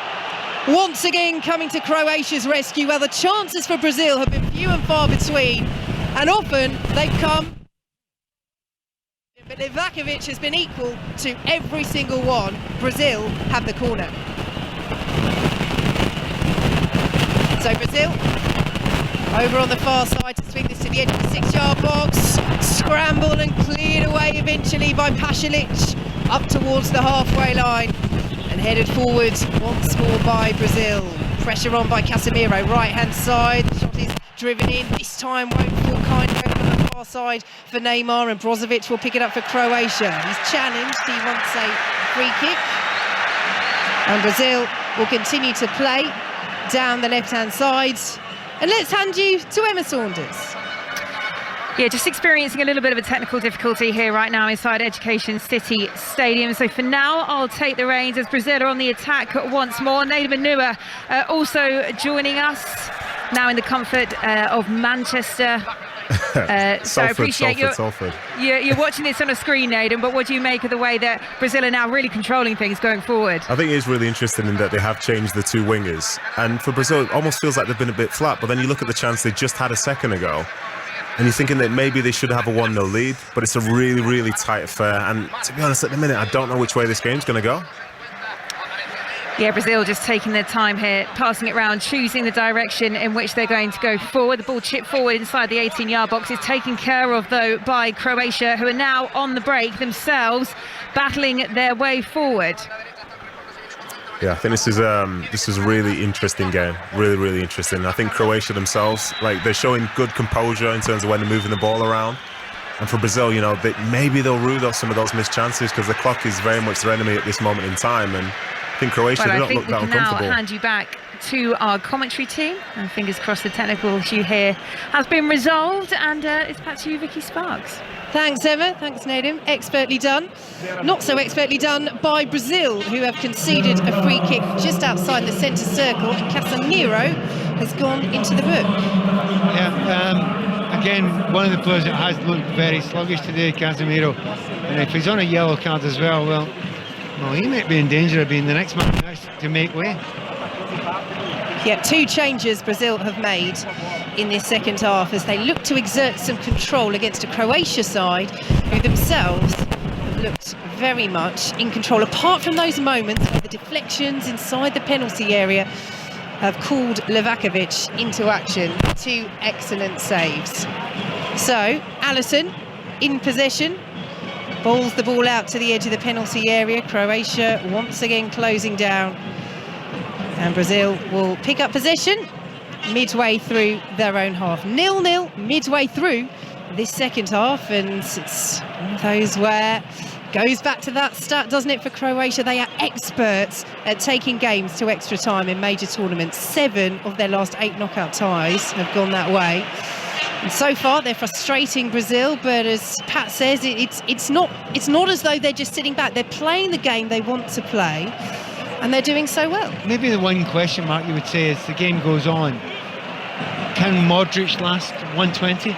You know, he looks great out there. May I add, he looks absolutely fantastic. He looks livelier than Paqueta. He looks livelier than Casemiro. So, you know, he should be able to do it, but he's come off in games before, hasn't he? And that would make a little bit of a difference to, you know, certainly their strength going forward. Well, it's a good point, Pat, as Croatia prepared to make a double substitution, because Modric, he didn't last for penalties against Japan, did he? He came off. Zlatko Dalic saying that it's one of those things that, you know, they do things, he makes the decisions as the manager, but Modric understood and they wanted to freshen up the side, and it means he's fresher for today. And so far, as Pat says, he has done well. But of course, Modric is a player that if you can get him to penalties, then you want him taking one of those spot kicks. But still, a way to go as Kovacic is fouled just outside the centre circle. Now, Gvardiol's taken that really quickly for Croatia. They're waiting to make this double change, but they'll have to wait a little bit more as they have it out on the left-hand side with Perisic, and now Brozovic once more to Kovacic into the centre circle now, and Modric. And I suppose the question for Brazil is, have they got a plan B here? Because their plan A hasn't worked. No, it hasn't, and they've adapted it a tiny little bit. They've obviously brought in the 2 wingers. It still looks, I explained it before, as a 4-2-4. Actually, now it looks like 4-4-2. There's not much difference, just the wingers drop a little bit further back and try to get the ball deeper. So there's not a massive difference in it. But it's, you know, it's created a few chances in the second half. They've livened up just a little bit, but I don't know. It just doesn't look impressive.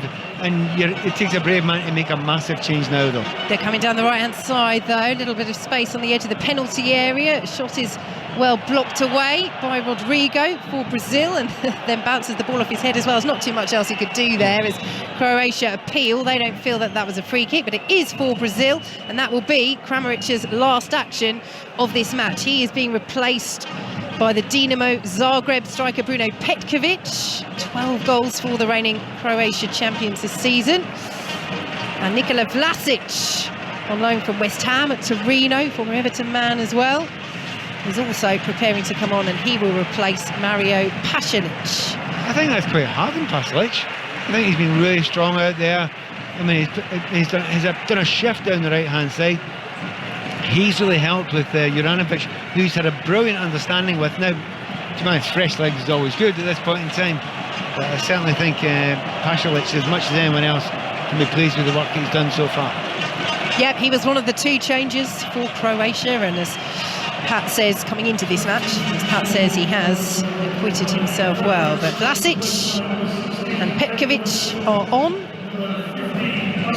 and these are also 2 players that do regularly take penalties. So, you know, he's not going to be thinking about that 27.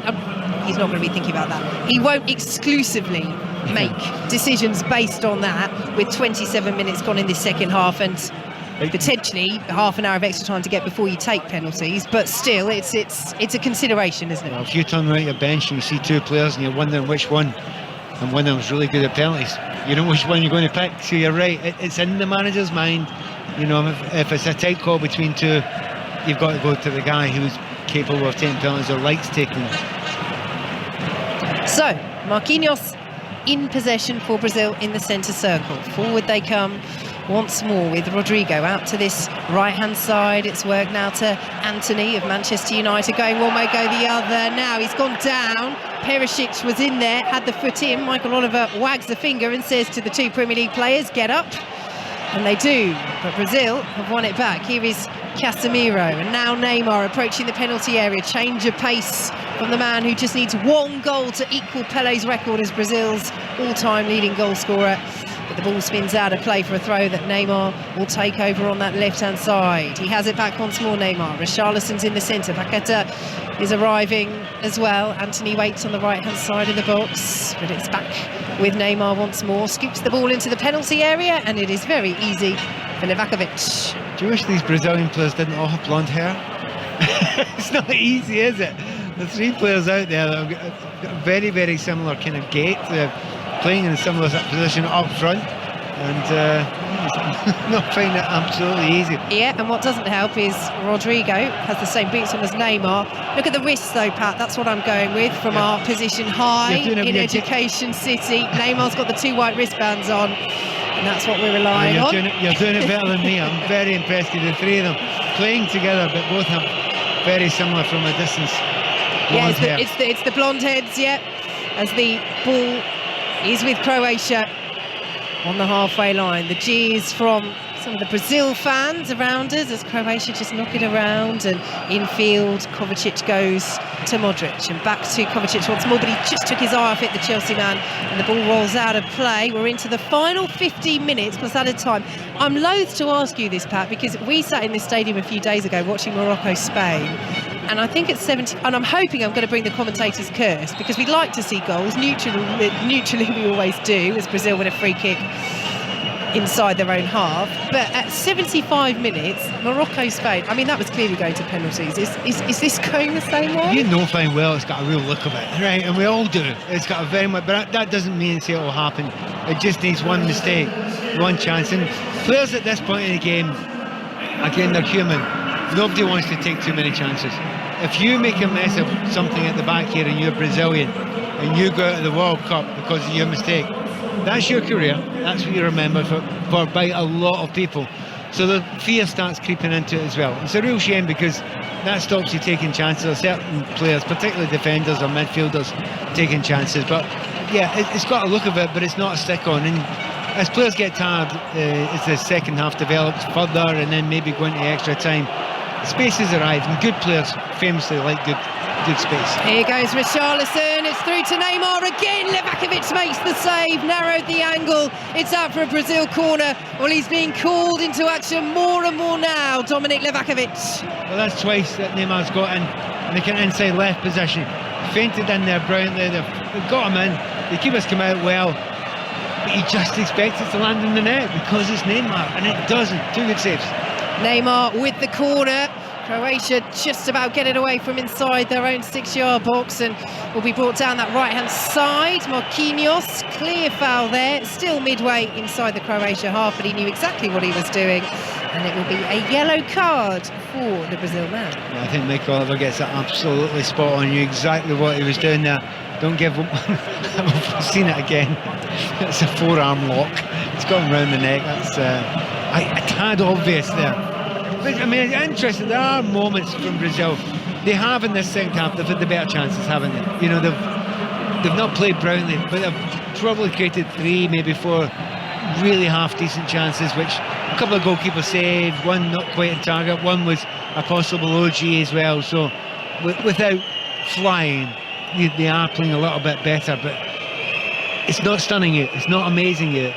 And a lot of the players out there. They look tired, they look sluggish, they don't look as if they've got that zip and that pace. And in this World Cup, I think you're going to need that if you're going to win it.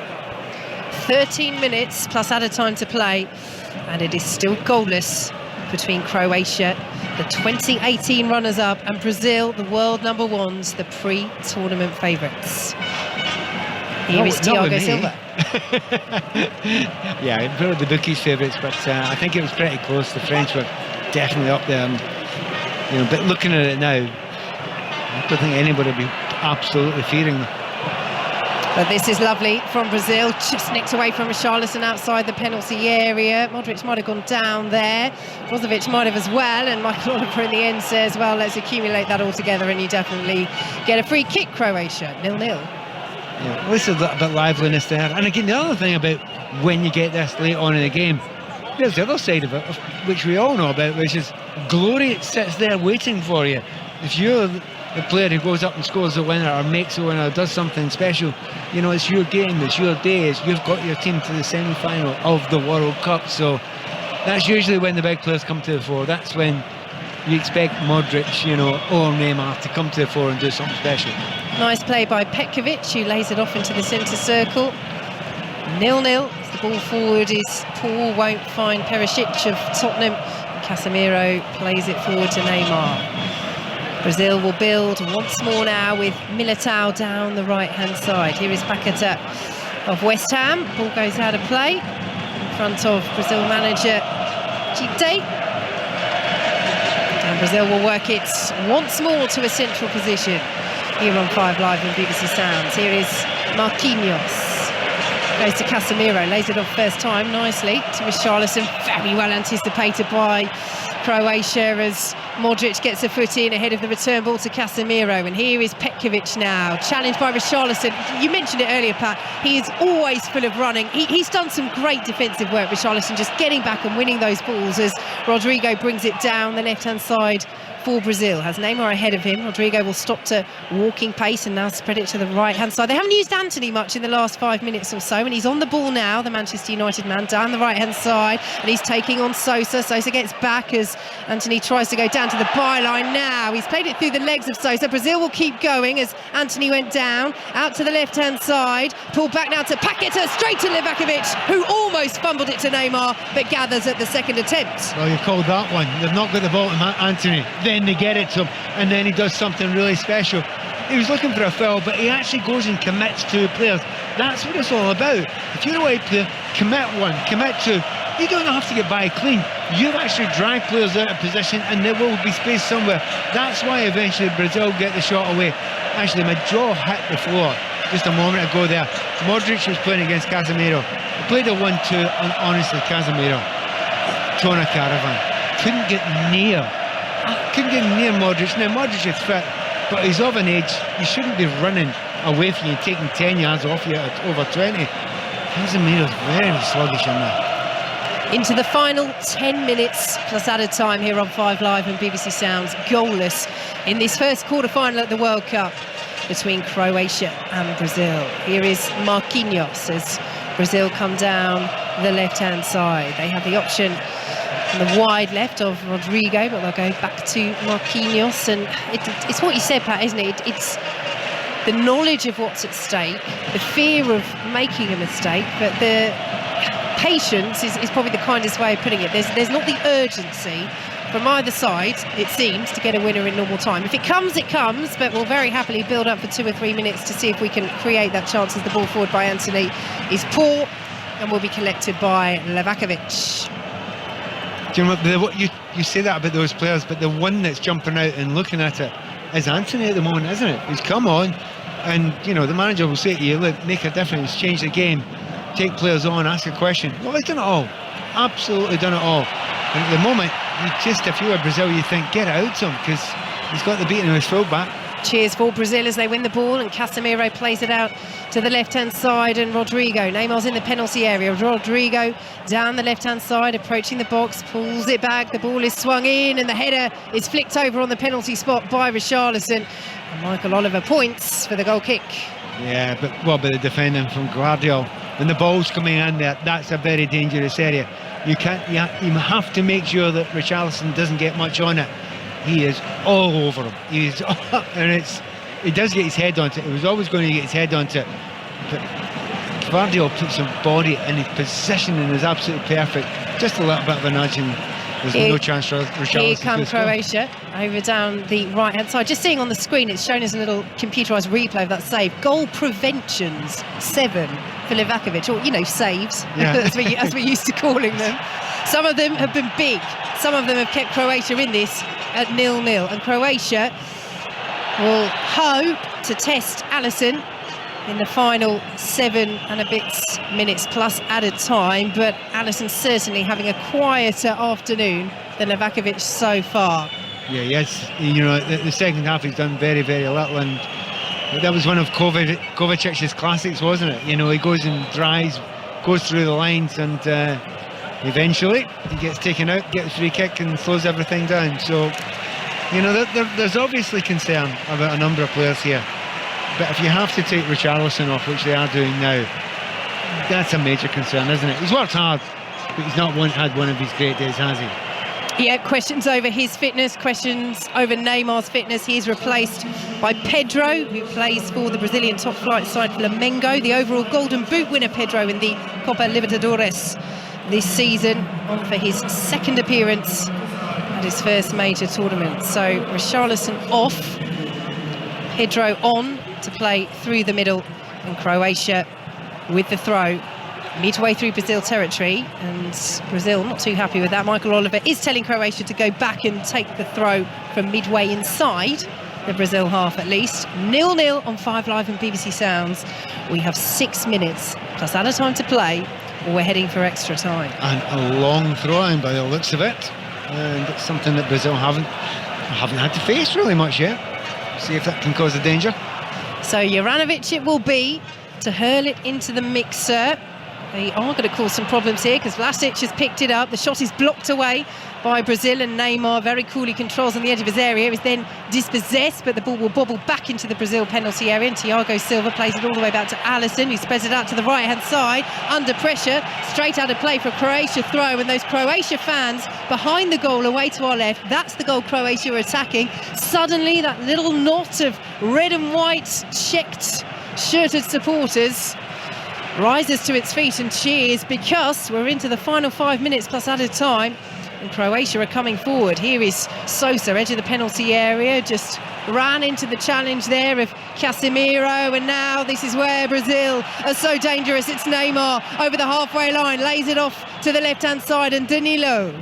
Pedro's up there in the penalty area asking for it. Here is Neymar once more. Modric there in attendance. Danilo will pull it back to the edge of the box, and Casemiro dallies and is challenged. Croatia give it away though. Paqueta out to the right hand side, and Militao in field once more. Militao will take the shot and drag it wide, and it's been deflected for the corner. Corner Brazil, 0-0. A little bit better. Again, every time it comes to Anthony, something seems to happen. There is a panic up there. We're finally getting, with 5 or so minutes ago, a bit of an end-to-end game. But you know it was going to happen at some point. We'll see if we'll finish it here, or we'll get another 30 minutes of it. Anthony with the corner from the right-hand side. It's poor, it's chested away by Croatia. Brazil will pick it up once more, but you have to say Brazil's set-piece deliveries have not been great this afternoon, and that is not a great ball either, and the frustration you can just see creeping in for Brazil here, because it's straight out of play for a throw to Croatia with goalless, and Danilo is absolutely furious with himself. And so he should be, because there was no pressure on the pass there was nobody on them. The player was hitting and missed him by about 3 yards. I mean, if you miss by 6 inches, it should be a bit nightmarish for you, but it's just an absolute shambles there. It's time to look down and pretend there was a bubble. Now Brazil potentially asking for the free kick there with Pedro. It's more the fans rather than the players, although Neymar's appealing for it 40 yards away.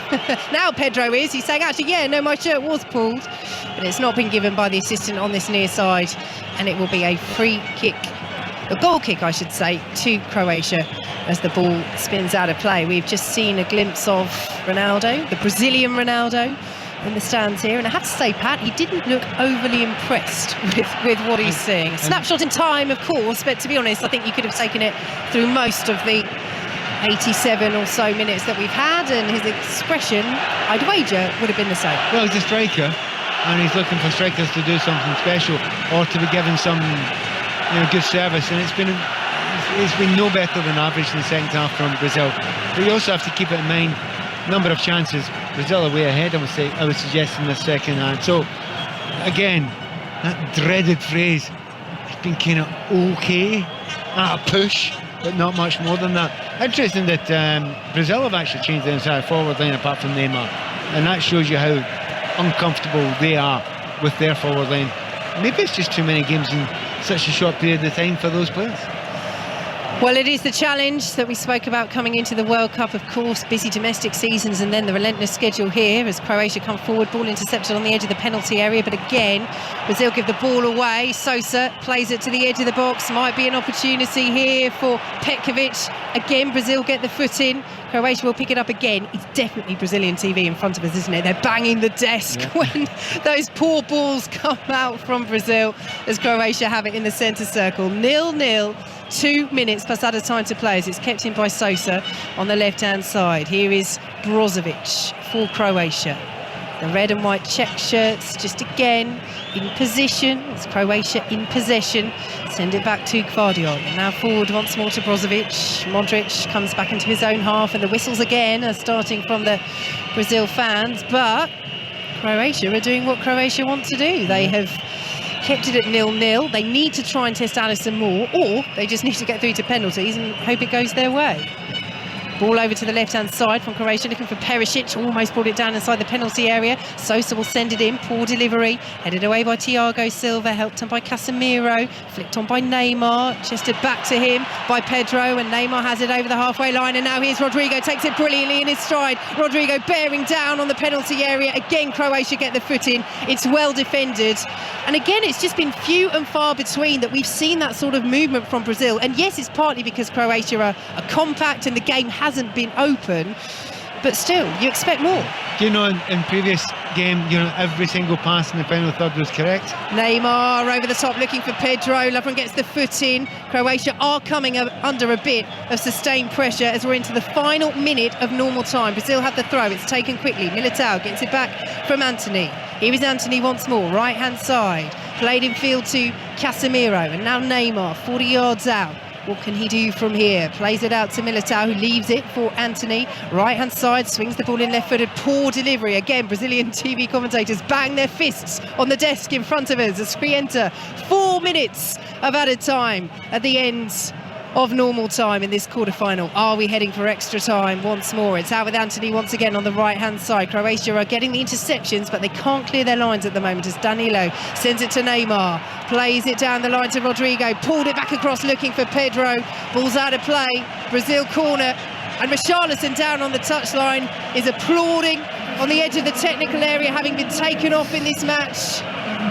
Questions over his fitness. Questions over Neymar's fitness. But can Brazil provide answers now? The corner swung in, it's cleared away well by the strong, powerful header of Perisic. Out for a Brazil throw midway through the Croatia half, 0-0. How the Brazilians would love to get this finished in 90 minutes, because that looks like a tired group of players to me. And if you're going to ask them to do another 30, it's going to be very, very hard to me. I don't actually see the same level of tiredness from the Croatian team just now, so they want it over with. They want to finish this, Brazil, but it's not looked as if they're going to be able to do it. Casemiro plays the ball forward again, a poor delivery, but almost lost by Brozovic on the edge of the D, cleared away by Croatia over halfway, will be chased by Petkovic, who does well to almost hold that up there, but he had 3 yellow shirts around him, and Brazil come away with it. And that's the irony, isn't it? It's Croatia that went to extra time and penalties against Japan, as the ball is over the top, cleared away by Croatia.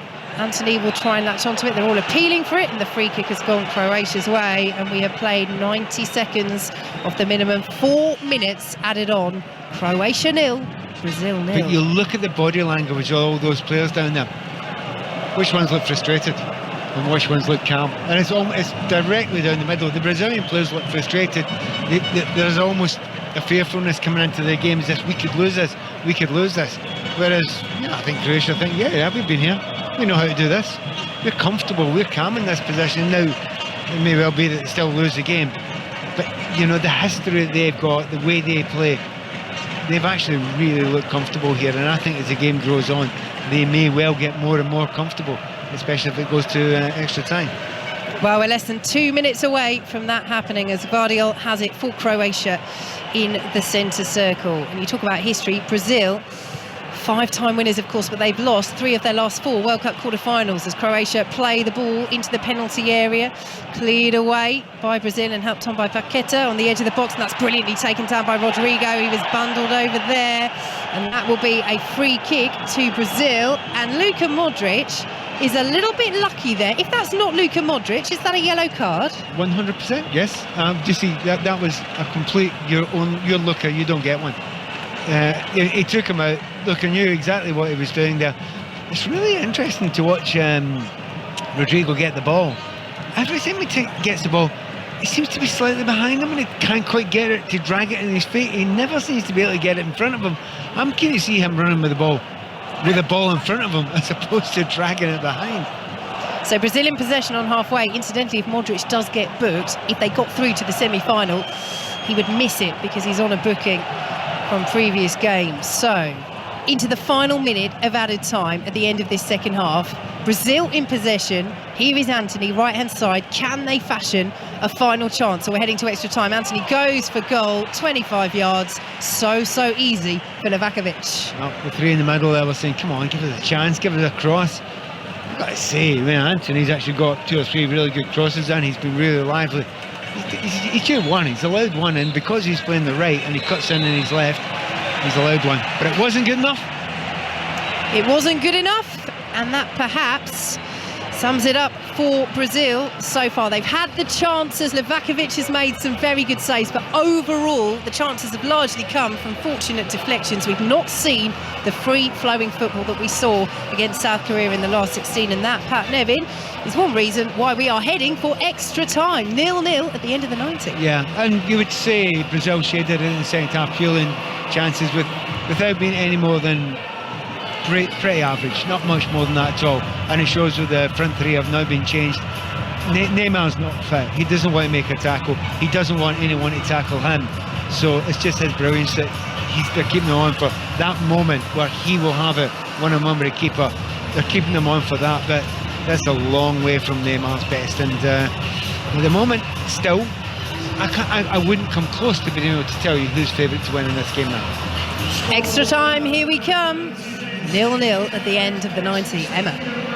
Yes, our first quarter-final remains goalless. We'll be back with you live from the Education City Stadium in Qatar for another half an hour of Croatia against Brazil at the very least. Anyway, that's after the news on 5 Live with Matthew Bone. Take the World Cup with you. Qatar 2022. On BBC Sounds. This is BBC Radio 5 Live. The Communication Workers Union, which represents postal workers, is planning to vote on further strike action in January. More than 100,000 staff members are on strike today after talks to resolve the row about pay and conditions broke down. A series of further walkouts are also expected to disrupt deliveries over Christmas. The Chancellor Jeremy Hunt has denied that the government's plans to relax financial regulations are reckless. Ministers have announced more than 30 reforms which they say will turbocharge growth across the UK. Mr Hunt said the government had learned the lessons of the financial crisis in 2008 and insisted banks were now much healthier. A court in Moscow has sentenced one of Russia's most prominent opposition politicians, Ilya Yashin, to 8.5 years in prison. It's after finding him guilty of spreading false information about the war in Ukraine. And public sexual harassment is to become a specific crime punishable by up to 2 years in prison. Ministers say they want to encourage women to report the crime and make the law clearer for the police. This is BBC Radio 5 Live. Listen live on digital, online, smart speaker, or the BBC Sounds app. In the latest travel news, in Staffordshire on the M6 northbound, there's 2 lanes closed from junction 16 at Stoke-on-Trent to 17 for Crewe. There's been an accident there and traffic is looking really slow, so expect delays. In Warwickshire on the M6 northbound, there's 2 lanes closed before junction 3 for Nuneaton. That's because of an accident. Again, expect delays there as traffic's looking really heavy. And on the M25 anti-clockwise, there's severe delays because of an earlier broken down lorry at junction 10. That's at the Wisley interchange. Congestion is back to junction 13 for Staines as well as through Chertsey, Weybridge and Byfleet. All lanes are back open though. Ellie Brennan, 5 Live Travel. BBC 5 Live. The FIFA World Cup, Qatar 2022 with Emma Saunders. Croatia then, masters of extra time, have earned themselves another 30 minutes against the pre-tournament favourites in Brazil. Let's bring back in Nader Manua very briefly. Nader, we're saying Croatia very comfortable, calm in this situation, but what about Brazil? What kind of conversations are they having right now? I think they'll believe that they probably should have won the game by this point, because even though it's not been at their best, they've had 8 shots on target. I think Livakovic has made some good saves in that part, so I guess they're going to try and stay committed to their attack, but making sure they don't give up too much to Croatia. Because I think at times for Croatia, they can take the beat out of the game when they keep good possession, move it side to side, but they've not actually had a shot on target yet. So I think that might be of a concern to them. But for Brazil, keep trying to make the right decisions, create some opportunities, and they'll believe that in the end they'll get that goal. And if they score that first goal, then I imagine they'll be very confident about keeping it. Yeah, Brazil just out there in a huddle, making their final preparations ahead of another half an hour of football here inside Education City Stadium. Croatia, we know, have a bit of a knack of dragging out games until the very end, and recently they find themselves then on the right side of the result. As it stands though, goalless between Croatia and Brazil, so I'll hand you back to our commentary team for an extra 30 minutes of extra time. Pat Nevin, Vicky Sparks, all yours. Thanks, Emma. So, the 2 captains, Thiago Silva and Luka Modric, in the centre circle as Michael Oliver decides which ends the players will line up for the start of extra time. Brazil in the yellow shirts, the blue shorts and the blue socks. Croatia in the red and white check shirts, the white shorts and the white socks. And it will be Brazil to get us underway, kicking from right to left. So we've talked a lot about Brazil, Pat. If you're Croatia, what's the game plan now? Yeah, just see if we can see any weaknesses. There certainly is weakness in the midfield, in the central midfield area if you're Brazil. Problem is exactly what Nathan said. Not any chances. They're not able to create anything in that final third. Look at Modric is controlling last parts of the midfield, but it doesn't extend all the way to the 18-yard line. So somehow, if they're going to try and win this game in this time, this extra time, they're going to have to push a little bit further forward. But I think we all feel the most likely way for Croatia to win this game is through penalty kicks. So Brazil, it is in possession. Over the halfway line they go with Marquinhos and out to Danilo, who switches the play over to the right-hand side, looking for the run of Anthony. Sosa is there, wins the header, and Brazil have an early corner.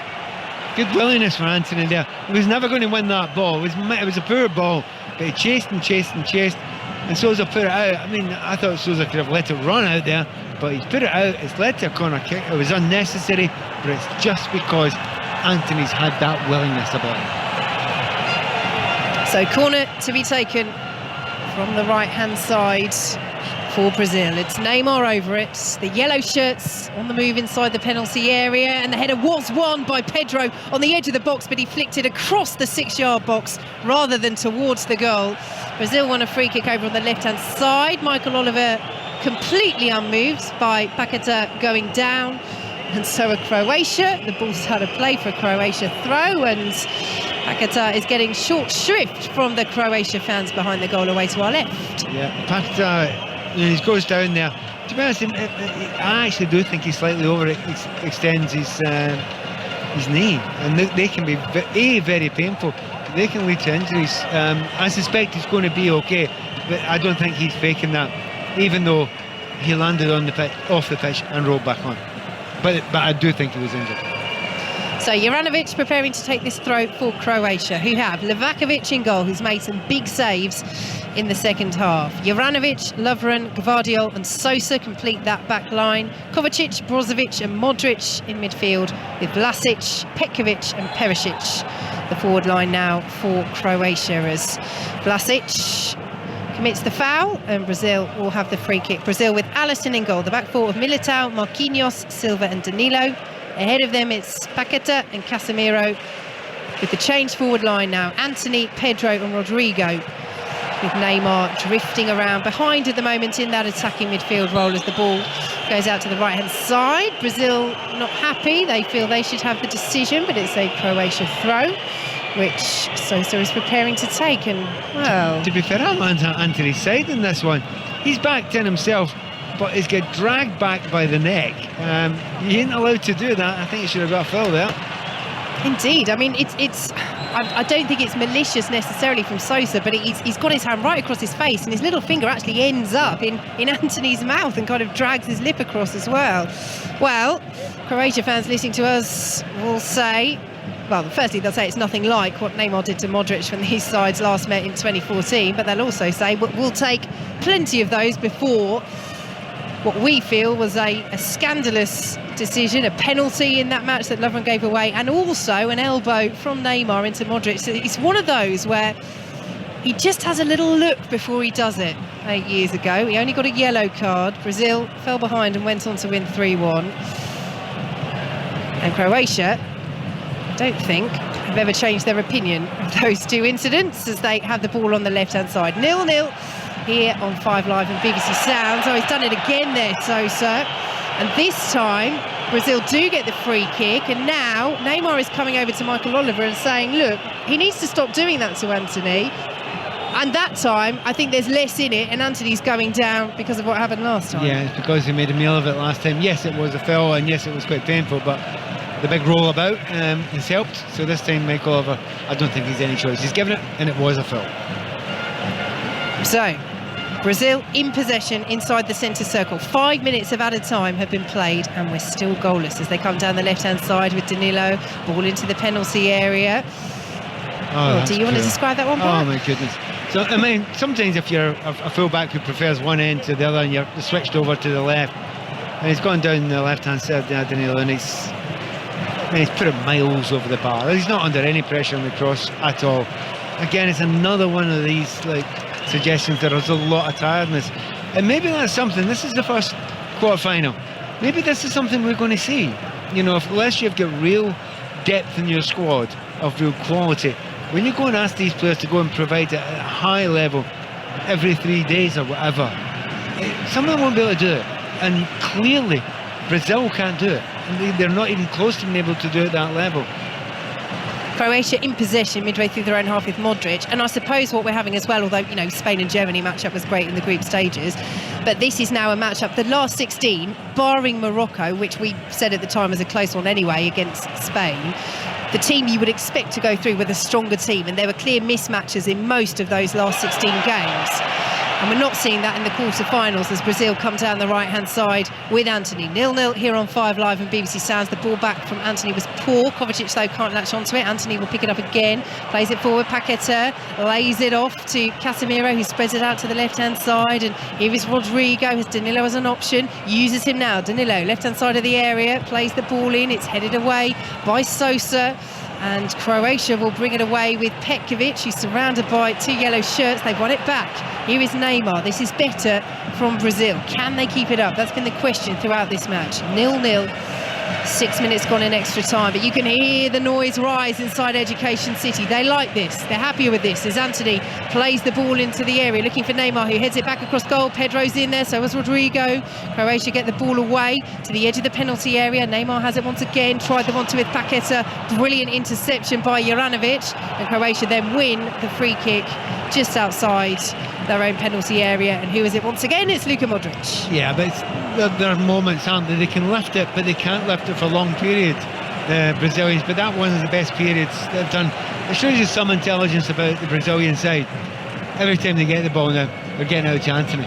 Just if they can possibly get it to Anthony, it goes out there. He's looking dangerous. He's tying up two players. He's getting crosses in. He's showing some great skills, and he just done one great skill there. The left defender Souza completely befuddled. So I would suggest to keep on doing that. Yeah, he's done well since coming on, the Manchester United man, as Croatia win a free kick on the halfway line. Taken and laid off to Modric. Plays it forward now out to the right-hand side, and Juranovic. Modric once more cuts it infield, looking for Brozovic. Now forwards, Brazil get the foot in. Rodrigo will bring it down under pressure from Vlasic, but Michael Oliver says that's too much pressure. And Brazil will make another change. It's their fourth of the match, and they are preparing to bring on Alexandro, the left back who was a doubt for this game. He's just come back from injury, but this pack, we've just talked about Danilo's delivery. Do you think that's why Chite's gone, right, we'll get Danilo over to the right hand side, we'll put Alexandro here, and we'll hopefully get some better crosses into the box? That may well have crossed his mind, but to be some surprised if it hasn't crossed his mind. You don't see an awful pass like that and think, this is perfect, this is what we need. You often think, right, how can we fix this and fix it quickly? But it's an unusual substitution to make. You need to go and win the game. So you bring on a fullback. It's not the Brazilian way, but having said that, they have brought on three forwards already, so I kind of get it. So Brazil in possession on the halfway line. Here is Danilo forward to Neymar. 0-0 here on 5 Live and BBC Sounds. Out to the left hand side now goes Rodrigo, swings the ball into the area. Oh, it was a very good delivery.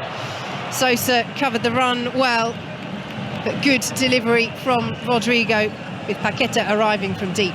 Over the piece, you would think the two wingers that have come on as replacements, well, certainly, but I don't think there's any even doubt about Anthony's done better than Rafinha, but Rodrigo's probably added a little bit more than Vinicius Junior as well. So those two substitutions by the manager, they've been correct without making Brazil brilliant, and certainly that little chance there, that was a great cross towards the back post. So ball forward for Croatia down the right hand side, goalless here, 9 minutes gone in the first period of extra time. Here is Luka Modric as Vlasic as an option down the right, and now uses him. Vlasic, low ball into the penalty area, cleared away by Marquinhos, up towards halfway, but Kovacic gets a foot in and is adjudged to have done that illegally. The deflected shot from Kovacic is straight into the arms of Alisson anyway, but Brazil have a free kick midway inside their own half. I wonder if Chiche down there is listening to your commentary, thinking, is this the last substitution I can make? Am I taking a chance here? Because he's totally put his top back on, and it's an unusual substitution to make. You know, with 15 minutes after this half to go, you're taking a wee chance there, and especially if you're bringing on a player who's got an injury worry as well. So he's thought better of it for a moment or two, giving himself a wee bit of time. Yeah, Brazil in possession. That's the pertinent point, Pat, exactly. We'll go back to that in a moment, as Neymar plays the ball into the area, cleared away not once but twice by Lovren. The header is won by Casemiro, will be picked up by Militao. Out to the right hand side he goes, and Anthony in the bright orange boots on the edge of the Croatia penalty area.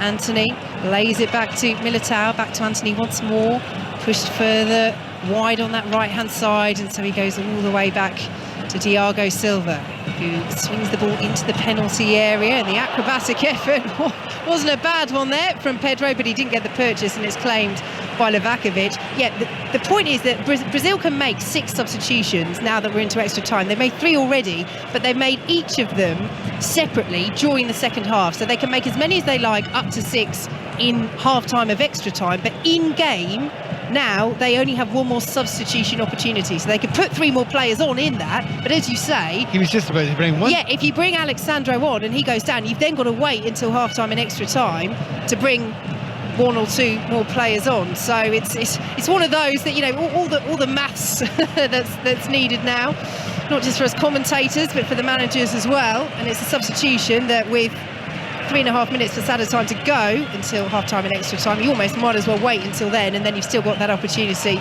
in the second half if something happens in game that you want to change when the game hasn't already paused for a break. 0-0. Croatia coming forward towards the penalty area. Oh, good run this down the left-hand side. Ball is pulled across by Kovacic, blocked, and will be cleared away by Brazil, who have to be careful on the edge of their own area as Kovacic almost steals it back. They've done really well to play that out, Brazil. Down the right-hand side they go, and here is Militao, has the golden shirts ahead of him.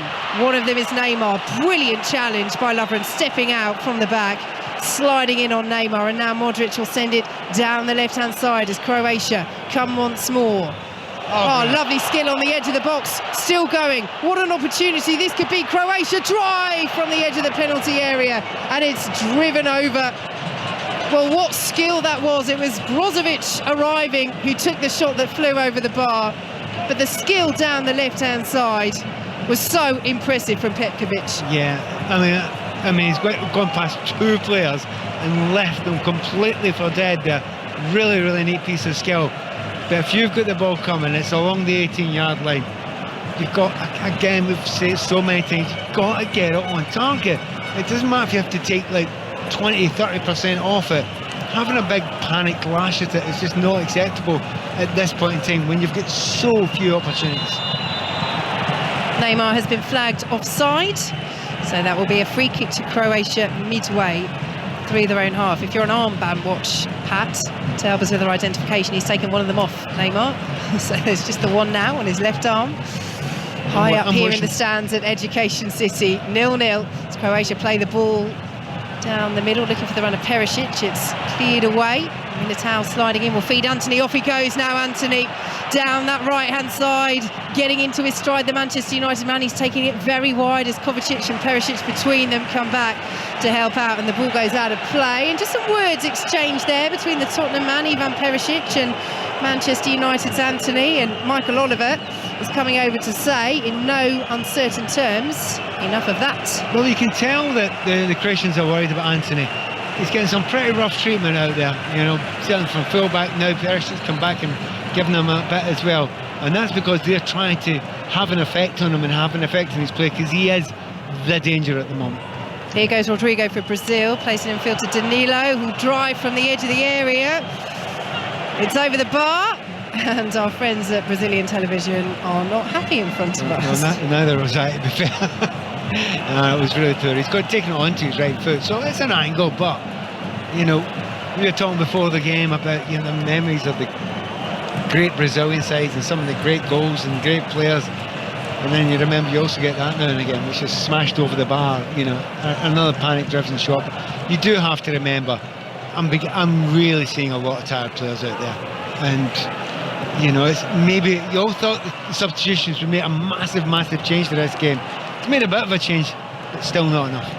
Casemiro in possession on the halfway line, challenged by Vlasic, but advantage played as Militao comes down the right-hand side. Michael Oliver again will let it go as Antony picks it up, and we're into 1 minute of added time at the end of the first half of extra time.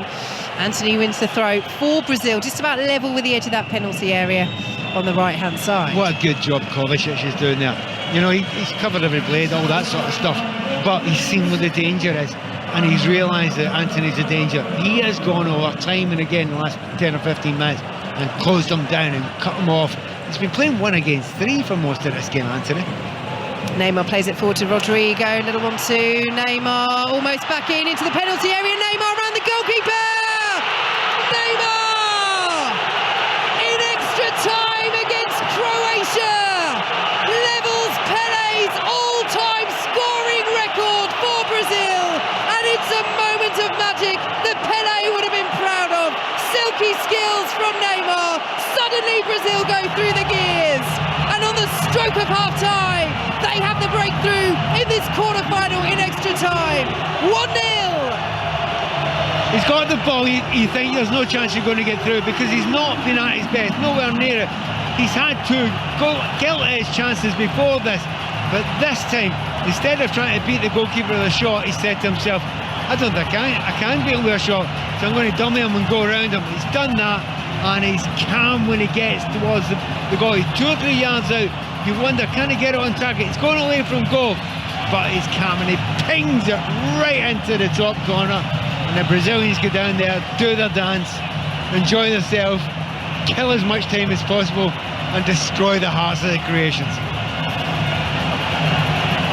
Well, we wondered, didn't we, whether if Brazil took the lead, they would be able to see this one out. And that's the question now for Croatia, because for all their endeavour, for all that they have played very well up until this point, it's Brazil with the breakthrough, it's Neymar levelling up with Pelé, and now 15 minutes for Croatia to do what they really have struggled to do, despite all of that positive play in other areas of the pitch, to really test Alisson. Well, just need to take chances now. They've been defending well.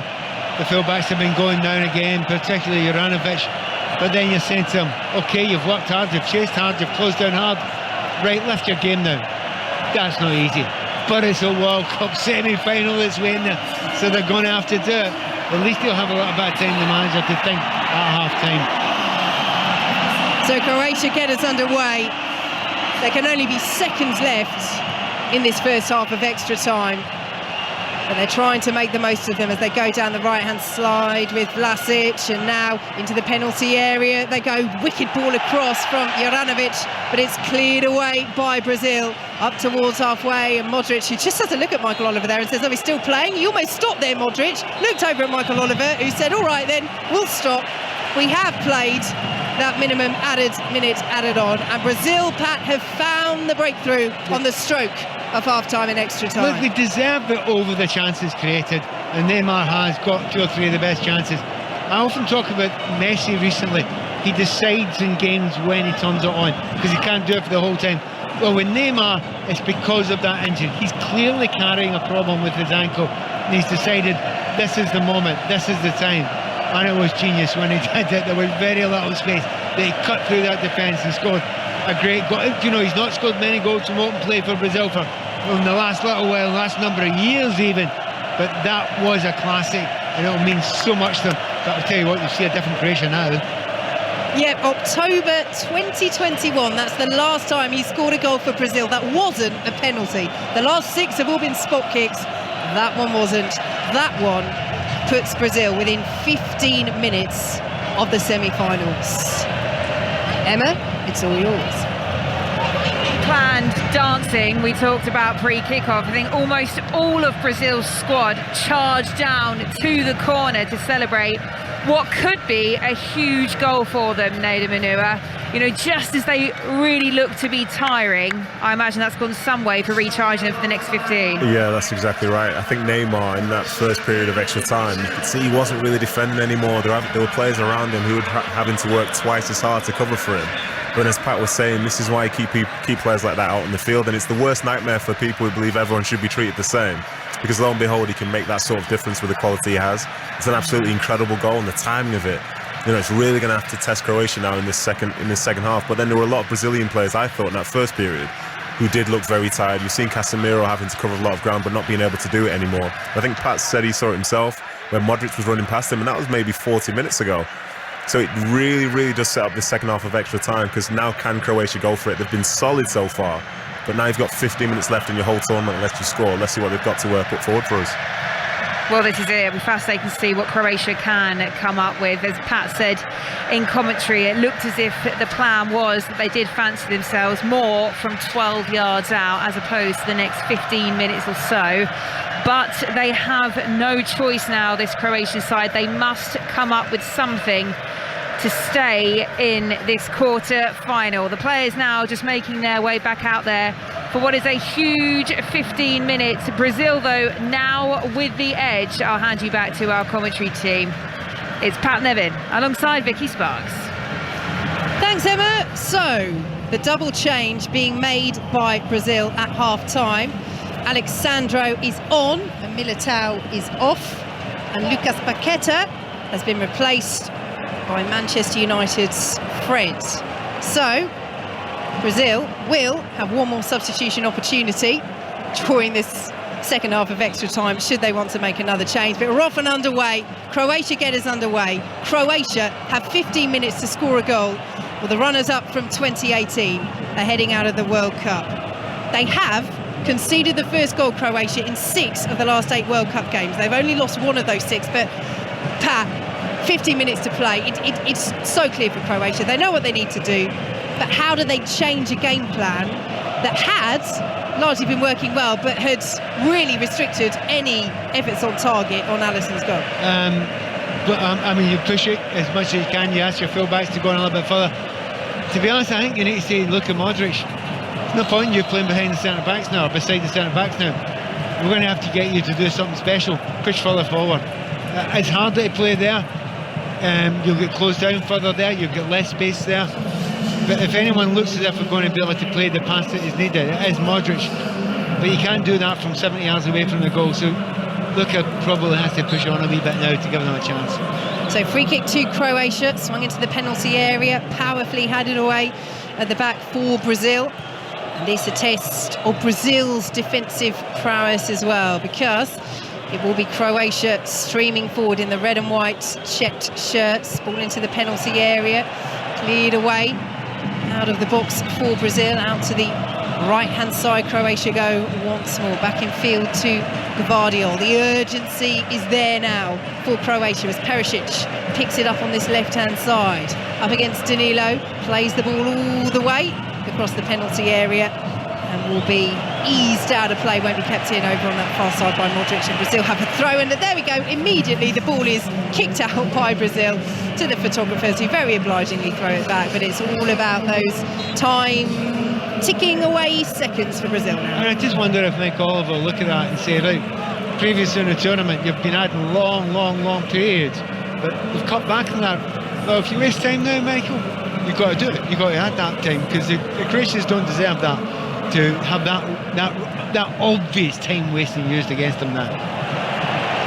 Brazil pick up the ball on the left-hand side, leading by a goal to nil in extra time. And what a brilliant run this is down the left, well covered at the back by Dejan Lovren out on that right wing there, as the ball is played out by Livakovic. Gvardiol under a bit of pressure from Pedro, who'd made that lung-busting run down the left, but he's jogging back now, getting ready to help out his side defensively as Croatia come forward once again through the centre. Croatia trailing by a goal to nil. Good sliding interception by Pedro. Dejan Lovren will get a foot on it. And the ball is played forward now as Croatia come forward. They've made a change as well. Kovacic is off and Lovro Majer is on to try and force Croatia towards that goal as they come down the left-hand side, and Perisic's ball into the area was a decent one. Fizzes all the way across the edge of the 6-yard box and out to the left-hand side, where it will be cleared.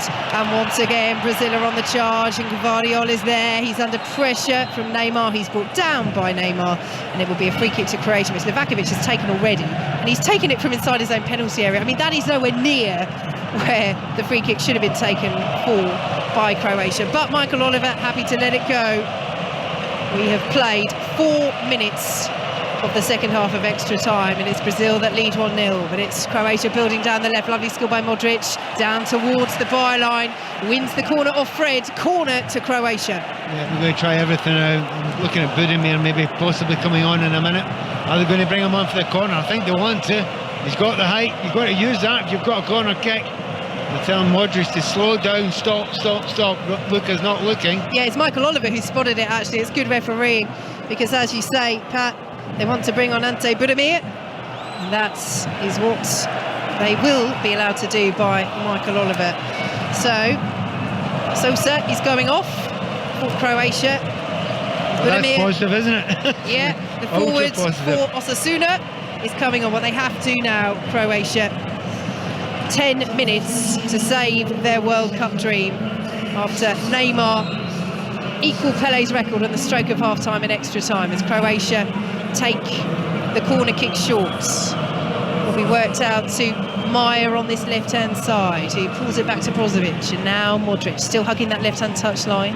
Brozovic now plays it forward to Maya, whips it in, left-footed, good delivery, will be brought down by Petkovic just inside the penalty area. Lovren's trying to get something on it, but can only send it out of the box. And here is Neymar up towards halfway. Perisic is right there, so Neymar slows down, miscontrols. Perisic gets the foot in, but the touch will come off Neymar, Brazil's goal scorer, and Perisic will take the throw.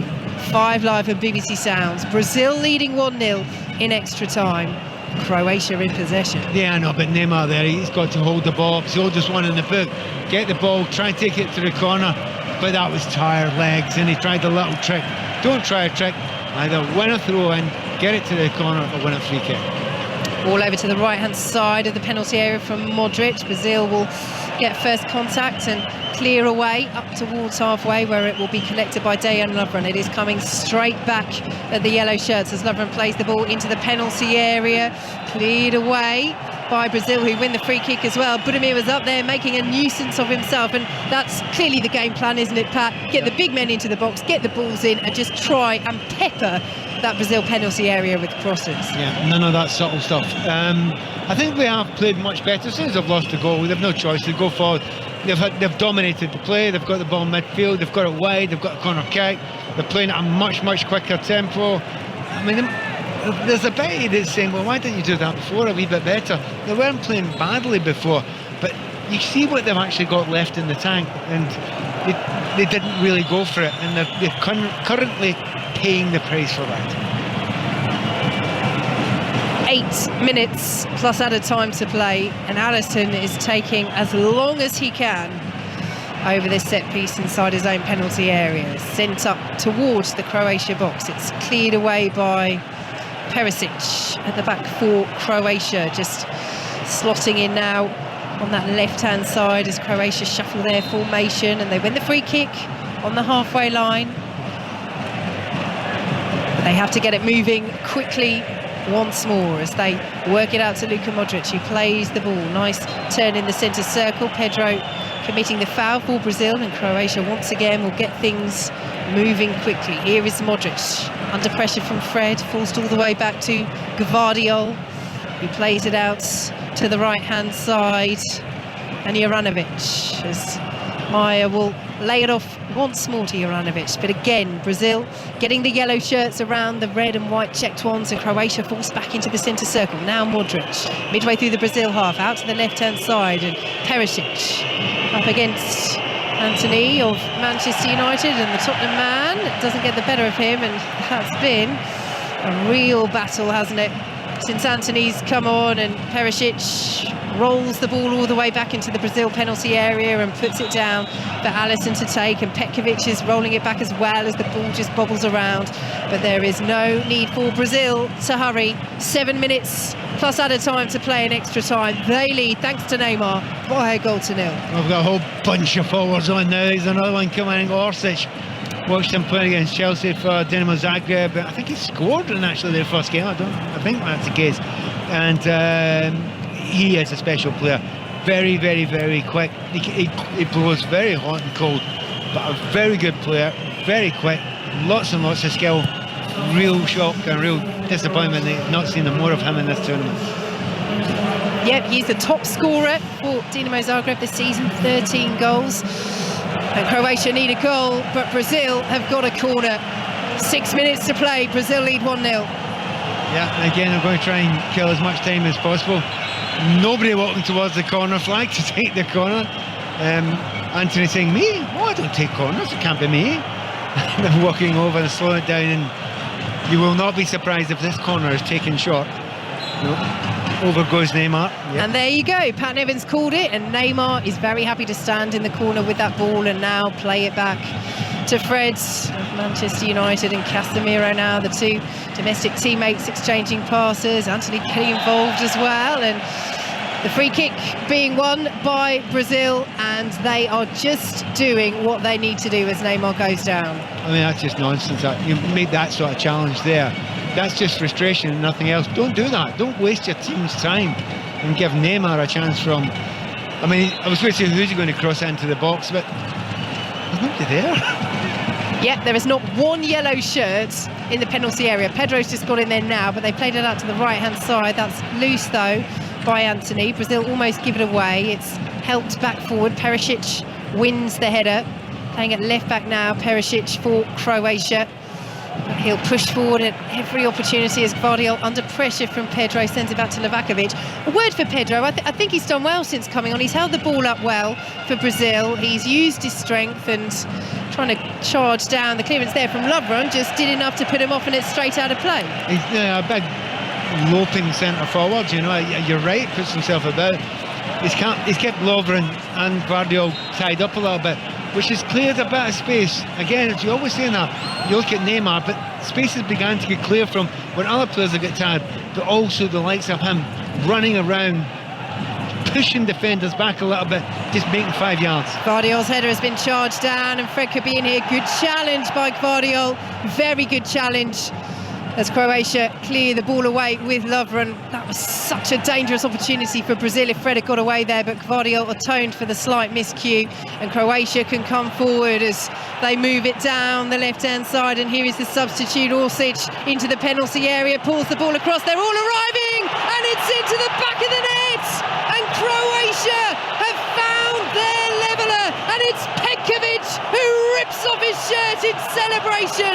The ball flies past Alisson, and we're all square, deep in extra time. 1-1.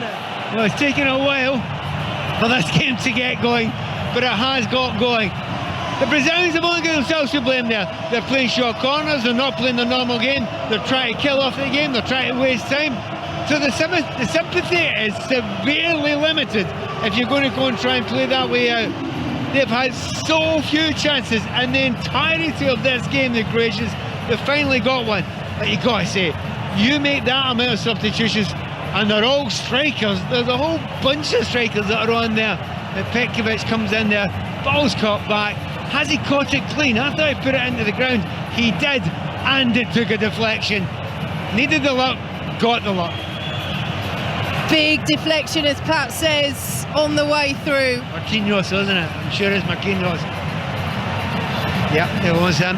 The lack of luck for Brazil will be welcomed by Croatia. He's got a yellow card for taking his shirt off, but he won't care a jot. They are all square, and again, Croatia's ability to take matches into added time, to extra time, and potentially to penalties, which is where we're heading now. It's just remarkable at major tournaments. And they've done it again. And of course, psychologically, it's a nightmare for Brazil. You know, they've been trying to kill it. You can tell they're the more tired of the two teams just now. And I'm not saying it's impossible for Brazil to score a goal, but they don't look as if they can dial it up again to the speed that they were going at before. So this is looking very like penalty kicks, like it has done for most of the match. But at least it's 1-0. But not since Neymar scored on the stroke of half-time in extra time. Croatia have won a free kick just inside the Brazil half. 2 minutes plus added time to play. And that's the question now, what do Croatia do now? Because, you know, it's anybody's game, and that's what they're doing. Out to the left-hand side where Orsic won't keep it in. It's a throw for Brazil. Well, more drama, more twists, more turns at this World Cup. Croatia levelling it up late on in extra time here on 5 Live and BBC Sounds. Brazil with a throw. Vicky, Croatia have had to do so many weird things. They've actually got Perisic playing as a left back, and he's now marking Anthony because they just had to take so many chances. So they're all over the place at the moment. And the Brazilians don't seem to feel as if they can do anything about it. They're knocking the ball down. They aren't even close to controlling the game at the moment. But if they could get Anthony 1-on-1 with Perisic, you never know. Croatia have won the ball, though, inside the centre circle, and they've won the free kick as well. 1 minute of normal time to play at the end of extra time. 1-1 between Croatia and Brazil. And Croatia have taken the free kick. Michael Oliver's not happy with the speed with which it's been taken, because Brazil still have a player down. So Croatia will have to take it once more from inside the centre circle. We wait to see how much added time there will be at the end of extra time as Croatia come forward with Maya, lays it off down the right-hand side. Maya once more. Here is Modric. Final chance now for either side, if they can put it away, is surely the semi-finals guaranteed, as the shot is driven in from the edge of the area, more than that, 25 yards or so from Maya, and Allison watches it flash wide. Well, he's in the headlines there, hasn't he? I mean, he's in a good possession. He's got 3 or 4 attackers in front of him, but he sees, well, if I get this, everyone in the wall's looking at me. It wasn't on. He's got to do better than that and try and find one of his strikers. 2 minutes of added time at the end of extra time, and we're into them now. 1-1 between Croatia and Brazil on 5 Live and BBC Sounds, as Croatia win another free kick on the halfway line. Lovren going down, and again they get things moving quickly out to the left-hand side, but it's a poor ball, and that could allow Brazil to steal it. They've stolen it down the right-hand side with Anthony. Good defending by Gvardiol. Anthony still has it, goes down. He's been upended by Perisic there. That battle has been boiling and bubbling all evening, and Perisic has given away a free kick here in a very good position for Brazil. It's just half a yard or so, if that, in from the right-hand touchline, level with the edge of the penalty area on the right-hand side. Do you know, it's a stupid free kick to give away. He's got 2 players in front of him, and it's, again, it's frustration. Perisic's getting back there, but he's got Gvardiol beside him as well. He's going nowhere, and it just lumps him up in there, giving Brazil this chance. Neymar over this free kick, wide right position. A goal now surely wins it. It's into the area, and the header was almost won by Thiago Silva. Still not cleared by Croatia. Good save by Livakovic on the edge of the 6-yard box, and it's cleared away by Croatia, and Fred's committed the handball outside the area, and it will be a free kick to Croatia. Well, Livakovic once again proving his worth for Croatia, and he might just have to do so again in a few minutes' time, because we're still at 1-1 heading for penalties. Do you know what? You've got to see there's a chance of Livakovic. He's probably man of the match. The saves he's made, and the number of them, they all haven't been brilliant saves. He's got himself in the right position time and time again. Nothing he could do about the goal. It was 1-on-1, and Neymar's taking it round him, but he's always been in the right position, and you've got to see that 7 or 8, 9 blocks that he's made, and he's been the difference. And by the way, he could still be the difference. It was Casemiro's effort on the edge of the box, but it won't be enough. It's 1-1, and we are heading for a penalty shootout. Emma. Well, the gentleman that Pat referenced earlier in commentary, just behind the goal in front of what is the largest contingent really of Brazil fans here. He's in a bucket hat, he's got a flag draped round him, and a few moments ago he had his head in hands and actually had to take a brief lie down. I think Brazil, they thought they had it after that Neymar strike. The way it was celebrated, it was almost like it was full time. But false alarm, Croatia have done what they do, found a way back.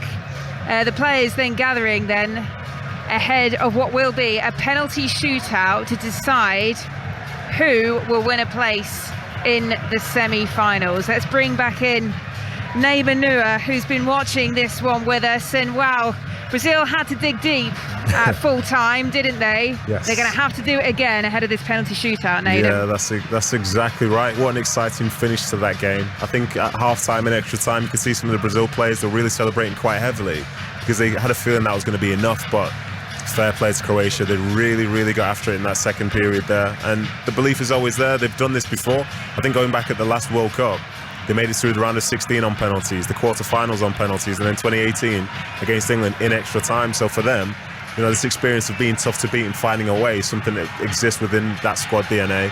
And now here they are with a chance to knock out the favourites of the whole tournament. And some might say they don't deserve it, but the fact is you still need to be in with a chance, and they definitely are that right now. There's quite contrasting body language between the two camps. Brazil very much now in a huddle, but a few moments ago it was lots of water being taken on. I have to say heads were slightly more down, lots of sort of hands on hips pondering, whereas Croatia straight away in the huddle, slapping each other on the back, real sharp, real focus amongst them. Nathan, who do you fancy more at this stage? Oh my goodness. I do not know. I think for the Croatians, they've obviously got that positive experience in the last round, but I don't know. I really don't know, because I think Alisson's going to probably make a couple of saves as well. I think it's just going to be a case of who can step up in the moment, strike a really good penalty. But if you're going to talk about momentum, I think it's definitely with the Croatians at this point. So I guess I'd probably lean towards them. This is it. I mean, you would probably back Alisson, but with performance once again from Livakovic inside the Croatian goal, if you can take that now into this penalty shootout, well, yeah, you're right. It really could go either way. Yeah, it really could. This is the sort of jeopardy of penalties. But with Livakovic, you know, he's made 11 saves in that game, so he's clearly in a good moment already, and he got them through in the last round as well. So he's not going to be nervous at all. He's probably going to be excited about the thought of saving a penalty against the favourites and knocking them out of the competition. So I think the pressure lies very much with Brazil. And yeah, as I say, I'm leaning Croatia right now, but this can change very, very quickly. Well, they're upping the PA system here inside Education City Stadium. You can see the tension in the air. Looking around, it's actually the pocket of Croatian fans who are still bouncing up and down a little bit. For once, the Brazilian fans, usually we see sort of swaying, stammering. Most of them stood pretty still. Just before we get this penalty shootout underway, just enough time to go to our South American football expert, Tim Vickery. Tim, this wasn't in the Brazilian script, was it? Certainly wasn't, not at all. They won the World Cup, remember, in 1994 on penalties, beat Holland in the semi-final 1998 on penalties, lost to France in the 86 quarter-final on penalties. Which one is it going to be? Oh, these poor players, it's so cruel, a penalty shootout. Someone's individual error is going to be remembered as a deciding factor in this game. That's so harsh when these two teams have pushed themselves to the limit for the benefit of our entertainment. Yes, well, this is the beauty of the World Cup, certainly as a neutral watching on now anyway. But as Tim said there will be heroes and there will be heartbreak. The two captains, Thiago Silva, Luka Modric, have just shaken hands with the referees. The two teams now taking their place on the halfway lines. Here we go then. Croatia against Brazil for a place in the semi-finals, decided on penalties. It's over to you, Pat Nevin, Vicky Sparks. Thanks, Emma. So the penalties will be taken in front of the Brazil fans. When Pat and I were here for Morocco against Spain, the whole stadium was Morocco, but it's the Brazil end rather than the Croatia end, and it will be Croatia to take the first penalty. Nikola Vlasic, who scored the opening penalty against Japan in the last 16, is the man who will take it again. Pat, this is what happens for Morocco-Spain, wasn't it? The referee's having the conversation with both goalkeepers. Vlasic has got the ball in his hand. He's standing on the edge of the penalty box. It's a disgrace. It's a joke. Well, Vlasic have to stand there and wait and wait and wait and wait while the referee tells the goalkeepers how to keep goal. I think they know, guys. I think they know. That's grossly unfair in Vlasic there. Now, the Moroccans scored on that occasion there, but that's grossly unfair. However, Thiago Silva won the toss. He's decided that he wants the Brazilian fans behind him, and he's got that. So, Alisson, all in black, rubbing his gloves together, now clapping his hands together, bouncing up, touching the top of that bar. Vlasic to take the first penalty in the shootout for Croatia. It's fabulous! Into the roof of the net. Croatia lead 1-0. Super penalty. I suppose if you get a lot of time to think about it, you will make up your mind. But it's the last thing players want. They do not want to think about that. They want to go up, get it in the mind, put it where they want to put it. Right, who's going to be next, and does he know what he's going to do? So Livakovic has saved 3 penalties in the shootout against Japan in the last 16. The first one he will face from Brazil is from Rodrigo. Off the bench in this match, places the ball on the spot and starts his run-up outside the penalty area. It's a central run-up. Livakovic is there. It's Rodrigo, and it's saved by Livakovic! The penalty-saving specialist does it once again for Croatia. Brazil draw a blank in their first spot kick in the shootout. Do you know what? It has a horrible feeling about it for Brazil. And a number of the players that are coming they're going to have to be substitutes that have come on. They've made so many substitutions. They've gone one down, and they're under massive pressure. I think much, much more. And they were under much more pressure than the Croatians. So Lovro Majer steps up to take this second penalty for Croatia to give them a 2-0 advantage in the shootout. Brazil will have taken one less penalty. Again, Alisson bounces on his line, taps the bottom of that crossbar. It's Majer, It's down the middle. It's powerful. Alisson goes right. Croatia lead 2-0. Do you know how much easier it is to take a penalty kick? No, it's never easy in these situations. But if you're ahead and you think, well, it's okay, this is not going to be the important one, straight down the middle, he's lucky. Oh, he is lucky. Alisson, if he had just lifted his leg 2 inches higher, he would have saved that penalty kick. So now for Brazil, still looking to get on the board in this shootout, it's Manchester United's Casemiro. Again, it's a central run-up. It's Casemiro against Livakovic, and it's a great penalty past the dive of the Croatian number 1. And Brazil on the board, 2 penalties apiece. Croatia lead 2-1. Emma Saunders. Well, if we look down now into both dugouts, both squads arm in arm, from coaching staff through to subs and players who may have started the game but are no longer involved. My goodness me, even from up here you can sense the tension amongst them. But the Croatian coach, Zlatko Dalic, he says there's absolutely no luck involved in a penalty shootout, and if they win this, they're the better side, Vicky. So now for Croatia, Luka Modric, who was off the pitch by the time the shootout was in place against Japan, but he's on the pitch now, and he rolls it into the corner as Alisson goes the wrong way. And Croatia have scored all 3 penalties. Brazil just 1, and they take the next penalty. Look at the reaction of Modric's face. He's been through a lot in his career, but he's hit the side net with that. He's sent the goalkeeper the wrong way. Massive pressure on him, but he coped with it incredibly well.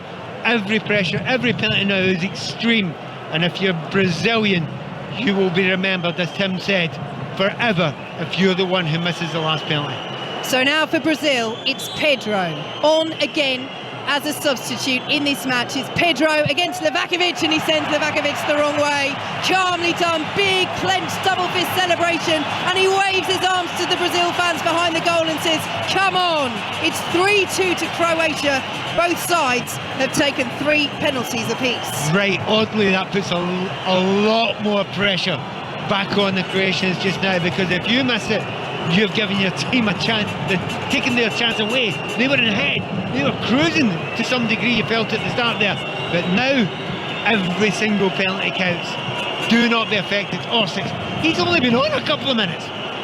Yeah, off the bench late in extra time, Mislav Orsic to take this penalty for Croatia.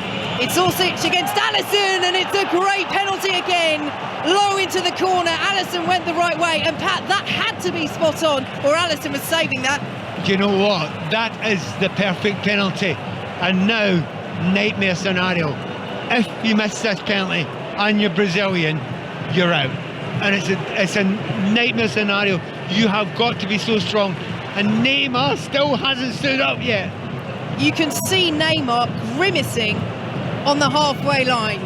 Centre back. Because it's Marquinhos stepping up, and as Pat says, he has to score, or Brazil, the world number 1s, are out of the World Cup. Can Livakovic pull off more heroics? It's Marquinhos for Brazil. And he hits the post! Livakovic went the wrong way, but it doesn't matter. Marquinhos hits the post for Brazil, and Croatia are through to the semi-finals of the World Cup.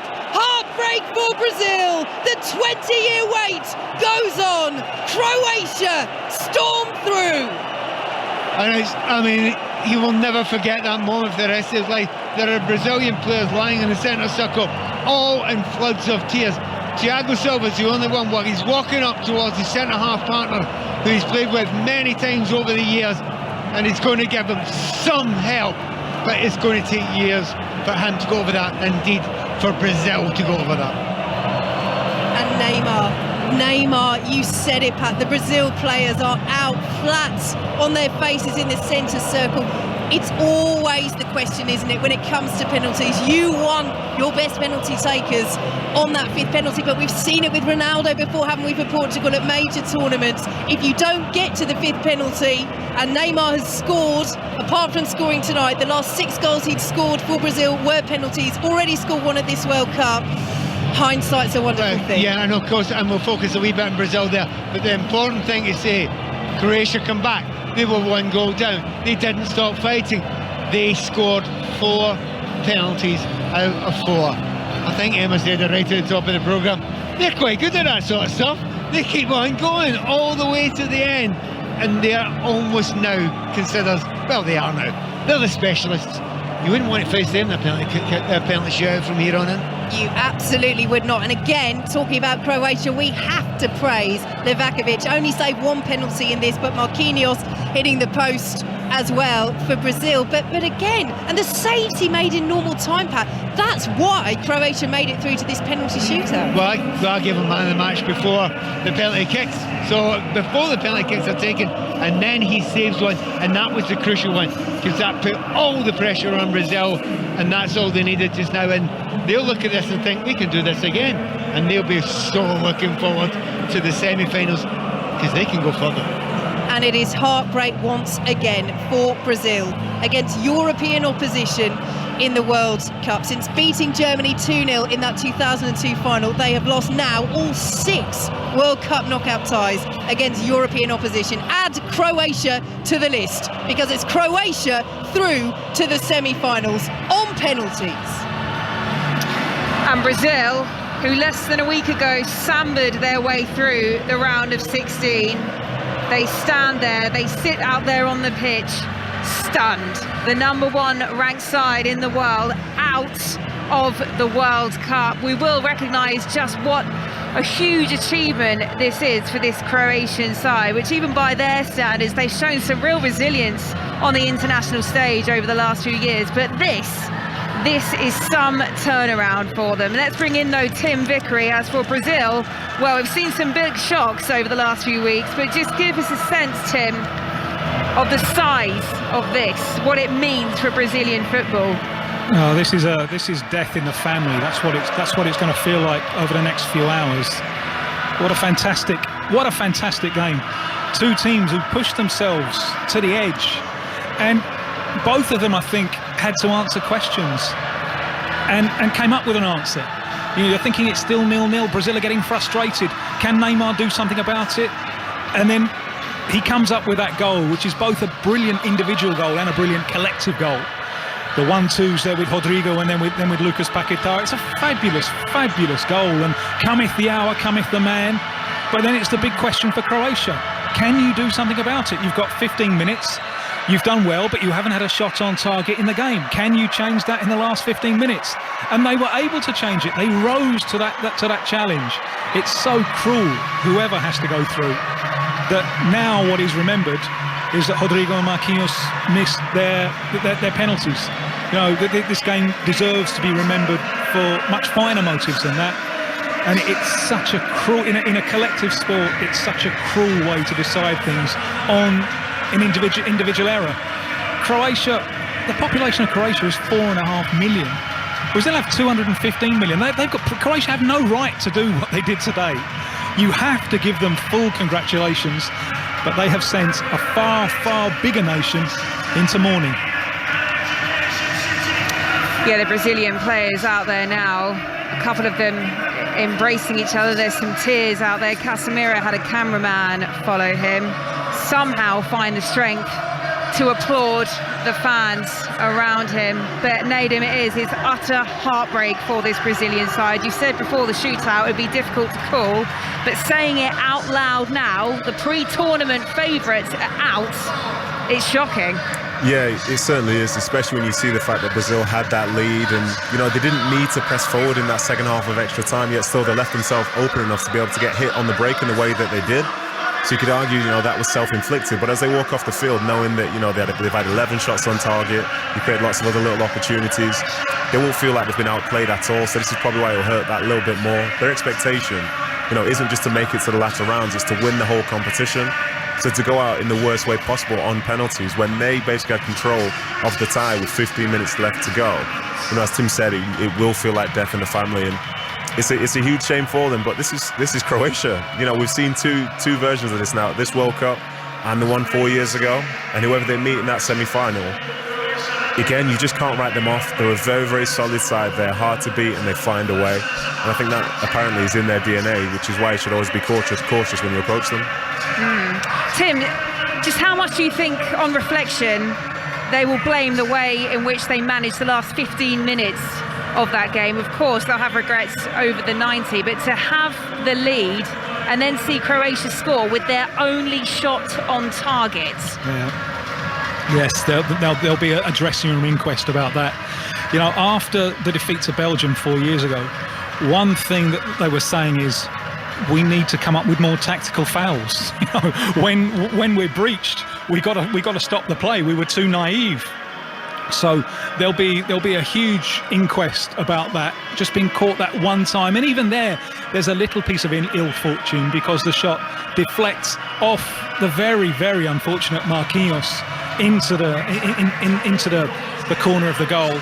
But at the moment, there'll be an inquest into everything. The coach will be criticised even for the way he ties his shoelaces. You know, Brazil can be really, really ruthless in these situations. Should Vinicius Junior have come off? The fullbacks, they threw Militão forward. In the end, they got done down that side, didn't they? Whereas maybe they could have brought Alexander on earlier and had him into the attacking line on the other side of the field. Everything will be the subject of an inquest. And for another 4 years, that bar remains. The European team in the knockout stages is where it ends for Brazil. I have to say, the contrasting scenes here inside Education City Stadium are quite something. To our right, we have the Brazil players stood still, largely just looking at each other, looking at the fans. Not a huge amount of interaction going on, but you can feel from here the remorse, the regret at how the last couple of hours have played out. The other end, though, the Croatian fans and the players out there savouring every single moment. They've got their young families out there on the pitch. 2 young children, by the way, perhaps not picking their moment exactly right, going over to Neymar, who was in tears, asking for a quick photo. They've returned, though, to the scenes of celebration in front of their fans. They've been together for a team photo, the coaching staff, the players, their families, all together now, really, really taking this all in, as is, I'm sure, Croatian football journalist Izak Sušić. What does this mean, Izak? What a day to be alive. I think that whole Croatia is on feet right now. I can tell you for sure that nobody will sleep today, and this is one of the, I won't say the biggest victories in our history, because you know what we did 4 years ago, but nobody expects from us to win in this game, and against all odds we showed that you can't really measure a heart, and that's what Croatia is all about. They just seem to always find a way, this Croatian side, don't they? It's almost like it's in their DNA. You say that, though. I think 18 of the players in this current squad weren't involved in the squad that made it all the way to the final in Russia. Yet somehow this resilience, the continuity, it's there, isn't it? Yeah, because we know that we are not somebody who you are afraid of when you look at the pitch and you saw us. I think that a lot of teams and a lot of players a bit underestimated us, but as I said before, against all odds, like 4 years ago, we won today, and I think that we will just keep on going. And this is not a. This is just a start, and this Croatian team, this is not our last dance. This Croatian team is not only based around Luka Modric. You saw that there's a team spirit that is around us, and we will celebrate this for a long time. And I don't know if my boss is hearing me tomorrow. Maybe I'll be late for work, so sorry about that. Luka Modric, you just mentioned there. He's really taking this all in. He's spent so many years in a Croatian national shirt, but he's out there with his family by the looks of it. The camera's in their face, having some personal photos taken as well. In fact, he's just scooped up one of his young children, embracing her now as the scenes of celebration continue. You mentioned Modric there, 37 years old. He's out there fist pumping, taking it all in front of the Croatian fans. What will this mean to him? As I mentioned there, he's had so much success, Isaac, in a Croatian shirt, but this will be up there as one of his favourite moments, surely. Yeah, surely it will, because Luka is a national hero. He's our treasure. He's our brand. He's somebody that we are really proud to speak about Croatia and to speak about Luka Modric. That is one of our own. His journey from bottom to top was an unbelievable story. I think that films will be made about him already are, and Luka is just one of a kind player. And even though Croatia is a bit divided on the south and the north, just the love that he gets from all around Croatia, and not only Croatia, I think the Europe as well, and everybody who loves football truly appreciates Luka Modric for everything that he stands for. There is no words to describe him. He's our captain, he's our leader, he's somebody that we all are proud right now. We talk about Luka Modric there. He was part of a highly impressive midfield. But what about the Croatian goalkeeper today? Just how impressive was Livakovic, Isaac? So you have to understand one thing, that Dominic is performing on a high level for a number of years right now, and because he's playing in Croatia, you only see him a few times in Europe when Dinamo is playing. But we have a really good goalkeeper in him, and we are all 100% sure that after this tournament some big club is going to knock on his doors, because he's not only a great goalkeeper, he's a really nice person.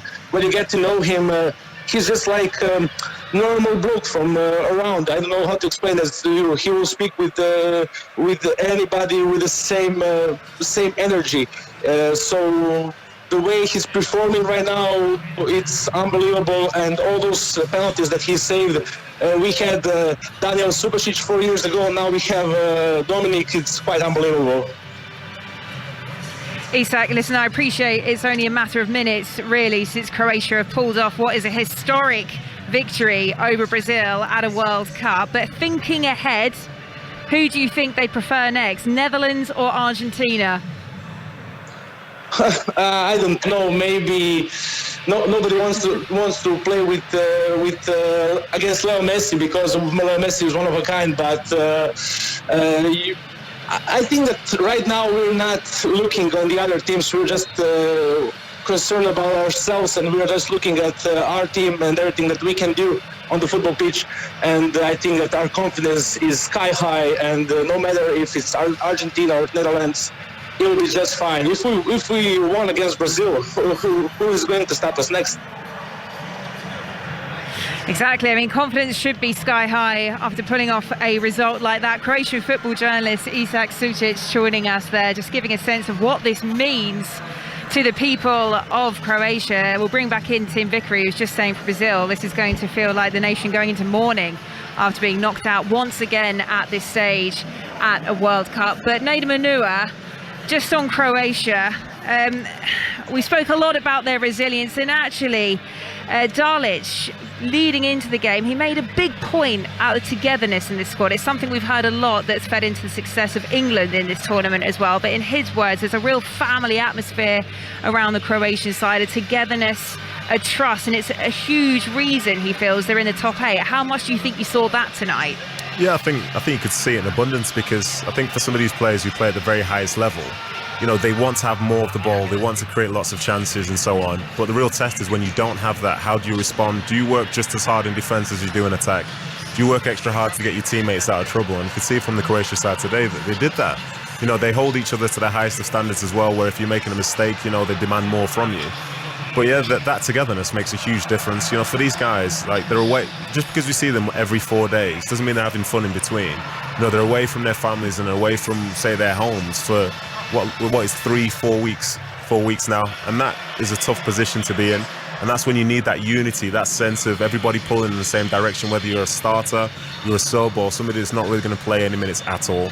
And I think for the Croatia side, as you could see from the moment the goal was scored, everybody ran in to celebrate together, because it means everything to all of them, not just the ones on the field.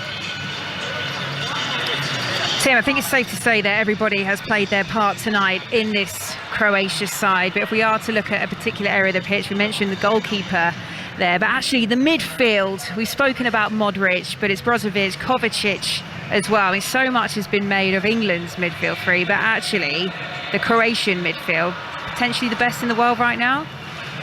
They're very good, aren't they? The one chance that Croatia really had before they equalised, it was when it was still 0-0 at the start of extra time, when they got Brozovic forward and he was just straining and he put it over the bar and it looked like the finish of a tired man. And you were thinking then, oh, can they last? Can they last another 30?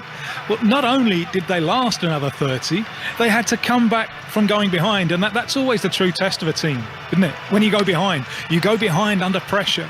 What have you got? Can you come up with something?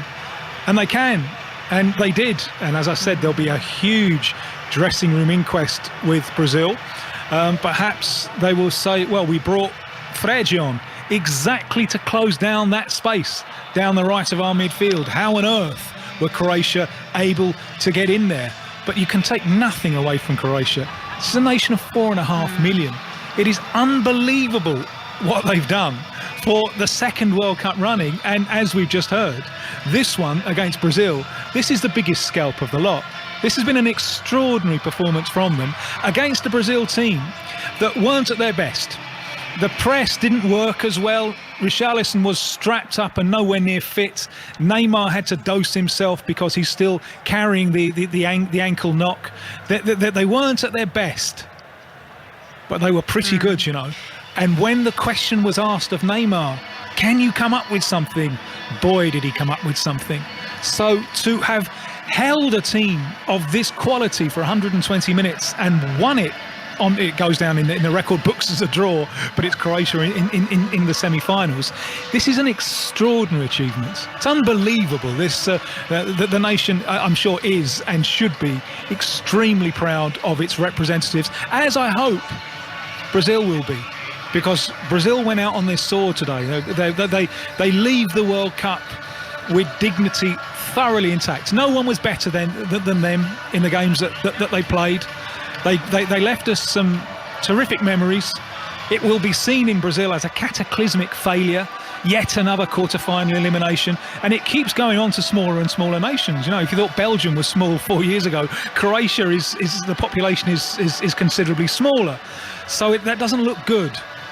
But what we saw on the field, they gave us some memories, and they were never bettered. So they go out with dignity, and I know this will hurt. It will really hurt for a long, long time. But I hope that the population will not turn on them. Brazil crowds can be vicious, really vicious, with players and teams that they don't think have lived up to the massive expectations. I hope there isn't a negative backlash, because this team don't deserve it. Well, you mentioned there the inquest, Tim, into this Brazilian side and what has happened tonight. It's a complex picture, isn't it? So many parts. We can talk about Neymar, perhaps where his performance was tonight. There was so much expectation ahead of kickoff, whether he would be equaling Pele's all-time goal-scoring record. But ultimately, it was Neymar that finished the game in tears. And just to touch on something else you said there, I mean, Chite pre-match, he said how important it was that they started fast, as they did against South Korea. And Nadim, it was almost like as the minutes continued to tick by, you saw the panic almost set in more and more with this Brazil side, until ultimately, yes, they have found themselves eliminated. Believe it or not, that is just the first of 4 quarter-finals. We've still got another one to look forward to.